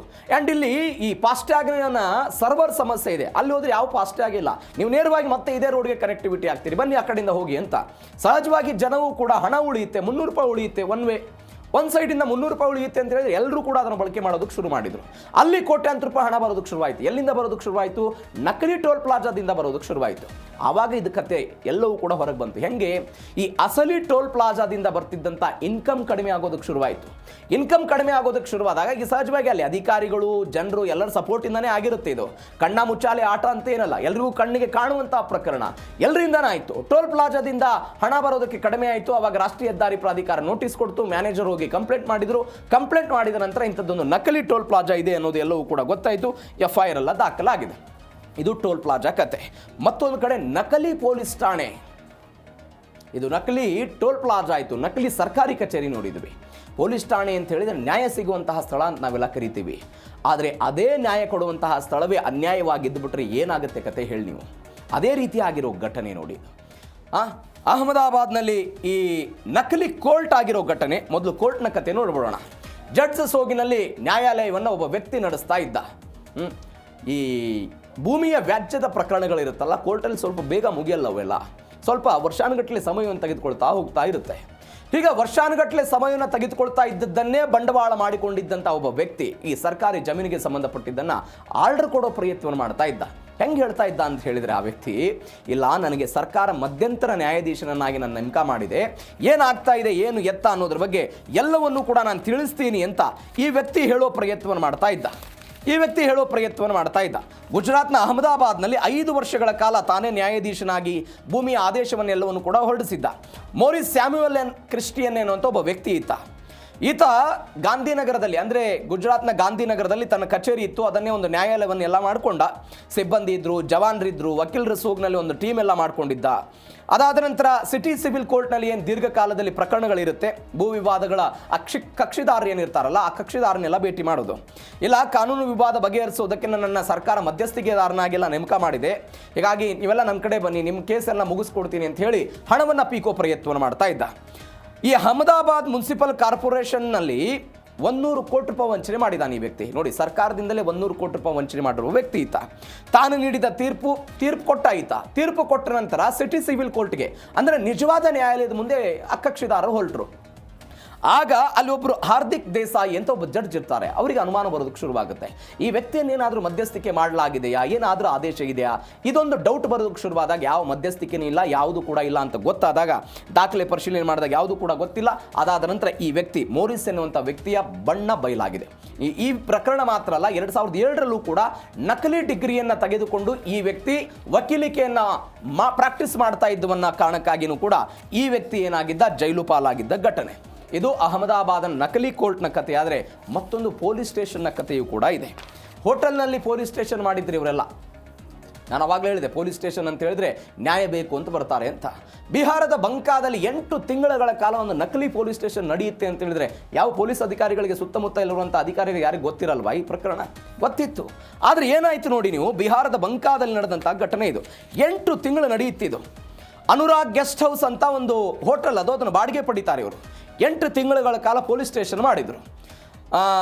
ವಿಪರ್ಯಾಸ ನೋಡಿ, ಈ ಪೊಲೀಸ್ ಸ್ಟೇಷನ್ ಏನಿತ್ತಲ್ಲ, ಈ ಪೊಲೀಸ್ ಸ್ಟೇಷನ್ ಅಂದರೆ ನಕಲಿ ಪೊಲೀಸ್ ಸ್ಟೇಷನ್ನು ಆ ಜಿಲ್ಲೆಯ ಜಿಲ್ಲಾ ಪೊಲೀಸ್ ವರಿಷ್ಠ ಅಧಿಕಾರಿಗಳ ಮನೆಯ ನಿವಾಸದಿಂದ ಕೇವಲ 500 ಮೀಟರ್ ದೂರ ಇತ್ತು. ಇದನ್ನು ಗಮನಿಸಬೇಕಾದ ಸಂಗತಿ. ಕೇವಲ ಅರ್ಧ ಕಿಲೋಮೀಟರ್ ದೂರ ಇದೆ. ಆ SP ಕಂಡು ಹಿಡಿಯೋದಕ್ಕೆ ಸಾಧ್ಯ ಆಗಲಿಲ್ವಾ? ಸಾಧ್ಯ ಆಗಲಿಲ್ಲ. ಬೋಲಾ ಯಾದವ್ ಮತ್ತು ಅಲ್ಕಾದೇವಿ ಅನ್ನೋ ತಂಡ ಇದು. ಇವರೆಲ್ಲ ಅದನ್ನು ತೆಗೆದುಕೊಂಡು same as it is police station ಮಾಡಿದರು. ಹಿರಿಯ ಅಧಿಕಾರಿಗಳ ರೀತಿಯಾಗಿ ಅಲ್ಲಿ ವರ್ತನೆ ಮಾಡ್ತಾ ಇದ್ರು. ಕಾನ್ಸ್ಟೇಬಲ್ಗಳು, ಗಾರ್ಡ್ಗಳು, ಬೇರೆ ಬೇರೆ ಸಿಬ್ಬಂದಿಗಳ ಈ ಕೊರತೆಯನ್ನು ನೀಗಿಸೋದಕ್ಕೆ ಅಲ್ಲಿ ಸ್ಥಳೀಯವಾಗಿ ನಿರುದ್ಯೋಗಿ ಆಗಿದ್ದಂಥ ಯುವಕರುಗಳಿಗೆ ಪ್ರತಿನಿತ್ಯ 500 ರೂಪಾಯಿ ದಿನಗೂಲಿ ಕೊಟ್ಟು ಅವರಿಗೆಲ್ಲ ಡ್ರೆಸ್ ಕೊಟ್ಟಿದ್ರಂತೆ. ಹೋಮ್ ಗಾರ್ಡ್ ಡ್ರೆಸ್ ಕೊಡ್ತಿದ್ರು. ಪೊಲೀಸ್ ಕಾನ್ಸ್ಟೇಬಲ್ಲು, ACP, DCP ಅವನ್ನೆಲ್ಲ ಏನೇನು single star, double star, PSI ಏನು ಮಾಡಬೇಕು ಅದನ್ನೆಲ್ಲ ಮಾಡಿಬಿಟ್ಟಿದ್ರು. ಅವರು ಪ್ರತಿನಿತ್ಯ ದಿನಗೂಲಿ ಎಷ್ಟು 500 ರೂಪಾಯಿ ಕೊಡೋ ಪ್ರಯತ್ನ. ಹಾಗೆ ಇವರೆಲ್ಲ ನಡ್ತಾ ಇದ್ರು. ಇವ್ರು ಏನು ಮಾಡ್ತಾ ಇದ್ರು ಅಂತ ಹೇಳಿದ್ರೆ ದೂರು ಸ್ವೀಕಾರ ಮಾಡ್ತಿದ್ರು. ನಿಮ್ಮ ದೂರನ್ನು ನಾವೆಲ್ಲ ಬಗೆಹರಿಸ್ತೀವಿ, ದೂರಿನ ಕಾರಣಕ್ಕಾಗಿ 500-600 ರೂಪಾಯಿ ಕೊಡ್ತೀವಿ, 500-600 ರೂಪಾಯಿ ಎಲ್ಲ ವಸೂಲಿ ಮಾಡೋ ಪ್ರಯತ್ನ. ಎರಡನೇದ್ದು, ಸರ್ಕಾರಿ ಯೋಜನೆಗಳನ್ನು ನಿಮಗೆ ತಲುಪಿಸ್ತೀವಿ ಅಂತ ಲಕ್ಷಾಂತರ ರೂಪಾಯಿ ಹಣವನ್ನು ದೋಚನೆ ಮಾಡ್ತಿದ್ರಂತೆ. ಇದರ ಜೊತೆಗೆ ಮಹತ್ವವಾಗಿ ಒನ್ಸ್ ಅಗೇನ್ ಉದ್ಯೋಗದ ವಿಚಾರದಲ್ಲೇನೆ ಇಲ್ಲಿ ದೊಡ್ಡ ಮಟ್ಟದ ಹೊಡೆತಾಗಿದೆ. ನಿಮಗೆ ಪೊಲೀಸ್ ಇಲಾಖೆಯಲ್ಲಿ ಕೆಲಸ ಕೊಡ್ತೀವಿ ಅಂತೇಳಿ 1 ಲಕ್ಷ ರೂಪಾಯಿ ಹಳ್ಳಿಯವರಿಂದ ಹಣವನ್ನು ವಸೂಲಿ ಮಾಡಿರುವಂಥದ್ದು. ಇದು ಹೆಂಗೆ ಬೆಳಕಿಗೆ ಬಂತು? ಈ ಠಾಣೆಯಲ್ಲಿದ್ದಂಥ ನಕಲಿ ಪೊಲೀಸರು ಒಂದಿನ ಮಾರ್ಕೆಟಿಗೆ ಹೋಗ್ತಾರೋ. ಮಾರ್ಕೆಟಿಗೆ ಹೋದಾಗ ಅವರ ಬಳಿ ಈ ಕಂಟ್ರಿ ಪಿಸ್ತೂಲ್ ಇರುತ್ತೆ. ಈ ಪೊಲೀಸ್ ಇಲಾಖೆಯವರು ಉಪಯೋಗ ಮಾಡ್ತಾರಲ್ಲ, ಆ ಪಿಸ್ತೂಲ್ ಅವ್ರ ಕಡೆ ಇರಲ್ಲ. ಅದನ್ನು ಅಸಲಿ ಪೊಲೀಸರು ನೋಡ್ತಾರೆ. ಇದ್ಯಾಕೋ ಡೌಟ್ ಬರ್ತಾ ಇದೆ, ಇವ್ರನ್ನ ಸ್ವಲ್ಪ ವಿಚಾರಣೆ ಮಾಡೋಣ ಅಂತೇಳಿ ಇವ್ರನ್ನ ಎಲ್ಲಿ ಕರ್ಕೊಂಡು ಬರ್ತಾರೆ ಅಂತ ಹೇಳಿದ್ರೆ ಸ್ಟೇಷನ್ಗೆ ಕರ್ಕೊಂಡು ಬಂದು ವಿಚಾರಣೆ ಮಾಡಿದಾಗ ಈ ನಕಲಿ ಪೊಲೀಸ್ ಠಾಣೆಯ ಕತೆ ಸಂಪೂರ್ಣವಾಗಿ ಹೊರಬಿದ್ದಿದ್ದನ್ನು ನಾವೆಲ್ಲ ನೋಡ್ತಾ ಇದ್ದೀವಿ. ಇದು ನಕಲಿ ಪೊಲೀಸ್ ಠಾಣೆಯ ಕತೆ. ಹೆಂಗೆ ನ್ಯಾಯ ಕೊಡಬೇಕಾದವರು ಅನ್ಯಾಯವಾಗಿ ನ್ಯಾಯ ಕೊಡಬೇಕಾದವರಲ್ಲ, ಮೊದಲೇ ಅವ್ರದ್ದು ಮಾಡ್ತಾ ಇರೋದೇ ಅಕ್ರಮ. ಈ ಅಕ್ರಮವನ್ನೇ ಮತ್ತೊಂದು ಅಕ್ರಮವನ್ನು ಮಾಡಿಕೊಂಡು ಜನರಿಂದ ಹಣ ಪೀಕುವಂಥ ವ್ಯವಸ್ಥೆ ಹೆಂಗೆ 8 ತಿಂಗಳಿಂದ ಒಬ್ಬ SP ಮನೆಯಿಂದ 500 ಮೀಟರ್ ದೂರ ಇದ್ದಾಗಲೂ ಕೂಡ ಹೆಂಗೆ ನಡೀತು, ಅದಾದ ನಂತರ ಹೆಂಗೆ ಪತ್ತೆಗೆ ಬಂತು ಅನ್ನೋದು ನಾವೆಲ್ಲ ನೋಡ್ತಾ ಇದ್ದೀವಿ. ಇದು ಗಮನಿಸಬೇಕಾದ ಸಂಗತಿ. ಇನ್ನು ಕೊನೆಯದಾಗಿ ಬ್ಯಾಂಕ್ ವಿಚಾರದಲ್ಲೂ ಕೂಡ ಜನ ಕೈ ಬಿಟ್ಟಿಲ್ಲ. ನಕಲಿ SBI ಬ್ಯಾಂಕ್ ಒಂದನ್ನು ಸೃಷ್ಟಿ ಮಾಡಿದ್ರು. ನಕಲಿ SBI ಬ್ಯಾಂಕು. ಈಗ ಯಾವುದಾದ್ರೂ ಹಳ್ಳಿಗೆ ದೇಶದ ಅತ್ಯುನ್ನತ ಬ್ಯಾಂಕ್ ಆಗಿರುವಂಥ SBI ಬ್ಯಾಂಕ್ ಬಂದರೆ ಯಾರು ಖುಷಿ ಪಡಲ್ಲ ಹೇಳಿ? ಜನ ಖುಷಿ ಪಡ್ತಾರೆ. ನಾನು ಏನೋ ಹಣ ಹೋಗಿ ಠೇವಣಿ ಇಡ್ತೀನಿ, ಸಾಲ ಸಿಗುತ್ತೆ, ನಮ್ಮ ಮಕ್ಕಳಿಗೆ ಯಾರಿಗೋ ಕೆಲಸ ಸಿಗ್ಬೋದು, ಇತ್ಯಾದಿ ಇತ್ಯಾದಿ ಅಂತ. ಅದೇ ರೀತಿಯಾಗಿ ವಂಚನೆ ಮಾಡಿರುವಂಥ ಪ್ರಕರಣ ಇದು. ಎಲ್ಲೇ ಆಯ್ತು ಇದು? ಛತ್ತೀಸ್ಗಢದಲ್ಲಿ ಆಗಿರೋ ಘಟನೆ ನೋಡಿ. ಇದು ಛತ್ತೀಸ್ಗಢದಲ್ಲಿ ಇಂಥದ್ದೊಂದು ಘಟನೆ ಸಂಭವಿಸಿತು. ಹೆಂಗೆ ಚೋಫಾರ ಗ್ರಾಮದಲ್ಲಿ ಈ ಘಟನೆ ಎಲ್ಲ ಆಯಿತು. ರೇಖಾ ಸಾಹು, ಮಂದಿರ್ ದಾಸ್, ಪಂಕಜ್ ಅಂತ ಇವರೆಲ್ಲ ಒಂದು ಕಾಂಪ್ಲೆಕ್ಸ್ ತೆಗೆದುಕೊಂಡಿದ್ರಂತೆ. 7,000 ರೂಪಾಯಿ ಬಾಡಿಗೆ ಕಟ್ತಿದ್ರು ಆ ಕಾಂಪ್ಲೆಕ್ಸ್ಗೆ. ಹೆಂಗೆ 1,000 ಚದುರ ಅಡಿ ಎಲ್ಲ ಇತ್ತದು ಜಾಗ. ಅಲ್ಲಿ ಎಲ್ಲ SBI ಬ್ಯಾಂಕ್ನ ಬೋರ್ಡ್ ಹಾಕಿದ್ರು, ATM ವ್ಯವಸ್ಥೆ ರೀತಿಯಾಗಿ ಎಲ್ಲ ಬೋರ್ಡು ಹೆಂಗೆ ಒಂದು ಬ್ರಾಂಚ್ ಹೆಂಗಿರುತ್ತೆ ಅದೇ ರೀತಿಯಾಗೆಲ್ಲ ಮಾಡ್ತಾ ಇದ್ರು. ರಶೀದಿಗಳಿತ್ತು, ಚಲನಗಳೇನಿತ್ತು, ಎಲ್ಲವೂ ಕೂಡ ಇತ್ತು. ಈ ಸಾರ್ವಜನಿಕರ ಹಣ ಲೂಟಿ ಮಾಡೋದಕ್ಕಿಂತಲೂ ಇವ್ರು ಏನು ಮಾಡ್ತಿದ್ರು ಅಂತ ಹೇಳಿದ್ರೆ, ನಮ್ಮ ಬ್ಯಾಂಕಿನಲ್ಲಿ ನಿಮ್ಮೂರಿನ ಯುವಕರಿಗೆ ಕೆಲಸ ಕೊಡ್ತೀವಿ ಅಂತ ಹೇಳಿ ಲಕ್ಷ ಹಣವನ್ನೆಲ್ಲ ವಸೂಲಿ ಮಾಡೋ ಪ್ರಯತ್ನ. ಲಕ್ಷ ಒಂದು 6 ಲಕ್ಷ ರೂಪಾಯಿ ಇಸ್ಕೊಂಡಿದ್ದಾರಂತ. ನಮಗೆ ಒಬ್ಬ ಎಜುಕೇಟೆಡ್ ಆಗಿ ನಮಗೊಂದು ಕಾಮನ್ ಸೆನ್ಸ್ ಇರಬೇಕು. ನಾವು ಬ್ಯಾಂಕಲ್ಲಿ ಕೆಲಸ ಸಿಗಬೇಕು ಅಂತ ಹೇಳಿದ್ರೆ IBPS ಅನ್ನುವಂಥ ಒಂದು ಎಕ್ಸಾಮ್ ಇರುತ್ತೆ. IBPS ಎಕ್ಸಾಮನ್ನು ಬರೆದ್ರೆ ನಾನು ಮಾತ್ರ ಬ್ಯಾಂಕ್ ನೌಕರ ಆಗೋದಕ್ಕೆ ಸಾಧ್ಯ. SBI ಕಾಲ್ ಫಾರ್ಮ್ ಮಾಡುತ್ತೆ, ಬೇರೆ ಬೇರೆ ಬ್ಯಾಂಕ್ಗಳೆಲ್ಲ ಕಾಲ್ ಫಾರ್ಮ್ ಮಾಡ್ತವೆ. ಆ ಎಕ್ಸಾಮನ್ನು ಬರೆದಾಗ ಮಾತ್ರ ಇದು ಸಾಧ್ಯ ಅಂತ ಎಲ್ಲವೂ ಕೂಡ ಗೊತ್ತಾಗುತ್ತೆ. ಆದರೆ ಇದ್ಯಾವುದು ಗೊತ್ತಿಲ್ಲದೆ ಒಂದು ನಕಲಿ ಬ್ರಾಂಚಿಗೆ ಹೋಗಿ ಉದ್ಯೋಗ ಕೊಡಿ ಅಂತೇಳಿ 6 ಲಕ್ಷ ರೂಪಾಯಿ ಕೊಟ್ಟರು. ಯಾವ ಉದ್ಯೋಗನೂ ಇಲ್ಲ. ಈಗ ದುಡ್ಡು ತೆಗೆದುಕೊಂಡವರು ಒಂದು ವಾರ ಇವ್ರಿಗೆಲ್ಲ ಟ್ರೈನಿಂಗ್ ಕೊಟ್ಟಿದ್ದಾರಂತವ್ರು. ಹೆಂಗೆ ಟ್ರೈನಿಂಗ್ ಕೊಟ್ಟರು, ಏನಾಯಿತು, ಯಾವ ವ್ಯವಸ್ಥೆನೂ ಇಲ್ಲ ರೀ ಆ ಬ್ಯಾಂಕ್ನಲ್ಲಿ. ಹಾಗೆ ಟ್ರೈನಿಂಗ್ ಕೊಟ್ಟರು, ಎಲ್ಲವೂ ಕೂಡ ಆಯಿತು. ಹೆಂಗೆ ಈ ಪ್ರಕರಣ ಹೊರಗೆ ಬಂತು? ಒಂದು ಆಶ್ಚರ್ಯಕರ ಬೆಳವಣಿಗೆ. ಈ ನಾನೇನು ಗ್ರಾಮ ಹೇಳಿದೆ, ಚೋಫಾರ ಎನ್ನುವಂಥ ಒಂದು ಗ್ರಾಮ. ಈ ಚೋಫಾರ ಗ್ರಾಮಕ್ಕೆ ಹತ್ತಿರವಿರುವಂಥ ಮತ್ತೊಂದು ಗ್ರಾಮದಲ್ಲಿ ಅಧಿಕೃತವಾದಂಥ ಒಂದು SBI ಬ್ಯಾಂಕ್ ಇತ್ತು. ಅವರಿಗೆ ಈ ಜಾಲದ ಬಗ್ಗೆ ಸ್ವಲ್ಪ ಮಾಹಿತಿ ಬಂತಂತೆ. ಅವರಿಗೆ ಒಂದು ಡೌಟ್ ಬಂತು, ನಾನು ಇದೇ ಪ್ರದೇಶದಲ್ಲಿ ಇದ್ದೀನಿ, ನನಗೆ ಮಾಹಿತಿ ಇಲ್ಲದೆ ಮತ್ತೊಂದು SBI ಬ್ಯಾಂಕಿಂಗ್ ಎಲ್ಲಿದೆ ಅಂತ ಅವರೊಂದು ಗ್ರಾಹಕ ಸೋಗಿನಲ್ಲೆಲ್ಲ ಆ ಬ್ಯಾಂಕಿಗೆ ಬರೋ ಪ್ರಯತ್ನ ಮಾಡ್ತಾರೆ. ಗ್ರಾಹಕ ಸೋಗಿನಲ್ಲಿ ಬ್ಯಾಂಕಿಗೆ ಬಂದಾಗ ಅಲ್ಲಿದ್ದಂಥ ಚಲನ್ ವ್ಯವಸ್ಥೆ, ಅಲ್ಲಿದ್ದಂಥ ನೆಟ್ವರ್ಕು, ಅಲ್ಲಿದ್ದಂಥ ಒಟ್ಟಾರೆ ವ್ಯವಸ್ಥೆ ಸ್ಟೇಟ್ ಬ್ಯಾಂಕ್ ಆಫ್ ಇಂಡಿಯಾ ವ್ಯವಸ್ಥೆಗೆ ಏನಿತ್ತಲ್ಲ ಅದರ ವಿರುದ್ಧವಾಗಿದ್ದಂತಹ ವ್ಯವಸ್ಥೆ ಇತ್ತು. ಅವ್ರು ಹೋಗಿ ಕಂಪ್ಲೇಂಟ್ ಕೊಟ್ಟರು. ಕಂಪ್ಲೇಂಟ್ ಹೋದ ನಂತರ ಎಲ್ಲವನ್ನ ಪರಿಶೀಲನೆ ಮಾಡಿದಾಗ ಇಂಥದ್ದೊಂದು ವ್ಯವಸ್ಥೆ ಸದ್ಯಕ್ಕೆ ಹೊರಗೆ ಬಂದಿದ್ದನ್ನು ನೋಡ್ತಾ ಇದ್ದೇವೆ. ಹಾಗಾದರೆ ಏನಿದ್ರ ಮಾರಾಲಿಟಿ, ಏನಿದ್ರ ಘಟನೆ ಒಟ್ಟಾರೆ? ನಾವು 10 ಸ್ಟೋರಿಗಳನ್ನು ನೋಡಿದ್ವಲ್ಲ, ಎಲ್ಲೆಲ್ಲಿ ಏನೇನಾಯಿತು ಅಂತ. ಒಂದು ಕಡೆ ಕರ್ನಾಟಕದ್ದೇ ಉದಾಹರಣೆ ತೆಗೆದುಕೊಳ್ಳಿ. ಕರ್ನಾಟಕದ ಧಾರವಾಡದಲ್ಲಿ ಉದ್ಯೋಗಕ್ಕಾಗಿ ಪ್ರತಿಭಟನೆ ಮಾಡಿದ್ರು ಜನ. ಅನೇಕ ವರ್ಷಗಳಿಂದ ಕಾಲ್ಫಾರ್ಮ್ ಆಗಿಲ್ಲ ಸರ್ಕಾರಿ ನೌಕರಿಗಳು ಅಂತ. ಆ ನಿರುದ್ಯೋಗದ ತಾಂಡವವೇನಾಡ್ತಾ ಇದೆ, ಅದನ್ನು ಬಳಕೆ ಮಾಡಿಕೊಂಡು ಇಂಥದ್ದೊಂದು ವ್ಯವಸ್ಥಿತ ಜಾಲಗಳು ನಡೀತಾ ಇದೆ ಅನ್ನೋದನ್ನು ನಾವು ಗಮನಿಸಬೇಕು. ಒಂದು ಕಡೆ ಸರ್ಕಾರಗಳು ನಾವು ಗ್ಯಾರಂಟಿ ಕೊಡ್ತೀವಿ, ಜನರಿಗೆ ಹಣ ಕೊಡ್ತೀವಿ, ನಿಮಗೆ ಸಹಾಯ ಮಾಡ್ತೀವಿ, ಬದುಕು ಕಟ್ಕೊಳ್ಳೋದಕ್ಕೆ ಅವಕಾಶ ಕೊಡ್ತೀವಿ ಅಂತ ಸರ್ಕಾರಗಳು ಹೇಳ್ಬೋದು. ಆದರೆ ಒಬ್ಬ ವ್ಯಕ್ತಿಯ ಕೈಗೆ ನೀವು ಕೆಲಸ ಕೊಡದೆ ಹೋದರೆ ಯಾವೆಲ್ಲ ಅನಾಹುತಗಳು, ನಕಲಿ ವ್ಯವಸ್ಥೆಗಳು ಜಾಲಾಡ್ತವೆ, ನಕಲಿ ವ್ಯವಸ್ಥೆಗಳು ವ್ಯವಸ್ಥೆಯನ್ನು ದುರುಪಯೋಗ ಪಡಿಸ್ಕೊಳ್ತೇವೆ ಅನ್ನೋದಕ್ಕೆ ಈ 10 ಘಟನೆಗಳು ಕೂಡ ಸಾಕ್ಷಿ. ಇನ್ನಾದರೂ ಕೂಡ ಸರ್ಕಾರ ಇವುಗಳ ವಿರುದ್ಧ ಕ್ರಮ ತೆಗೆದುಕೊಂಡು ಒಂದು ಉದ್ಯೋಗದ ವಿಚಾರದಲ್ಲಿ ಕ್ರಮವನ್ನು ತೆಗೆದುಕೊಳ್ಳುತ್ತಾ ಕಾದ್ ನೋಡೋಣ.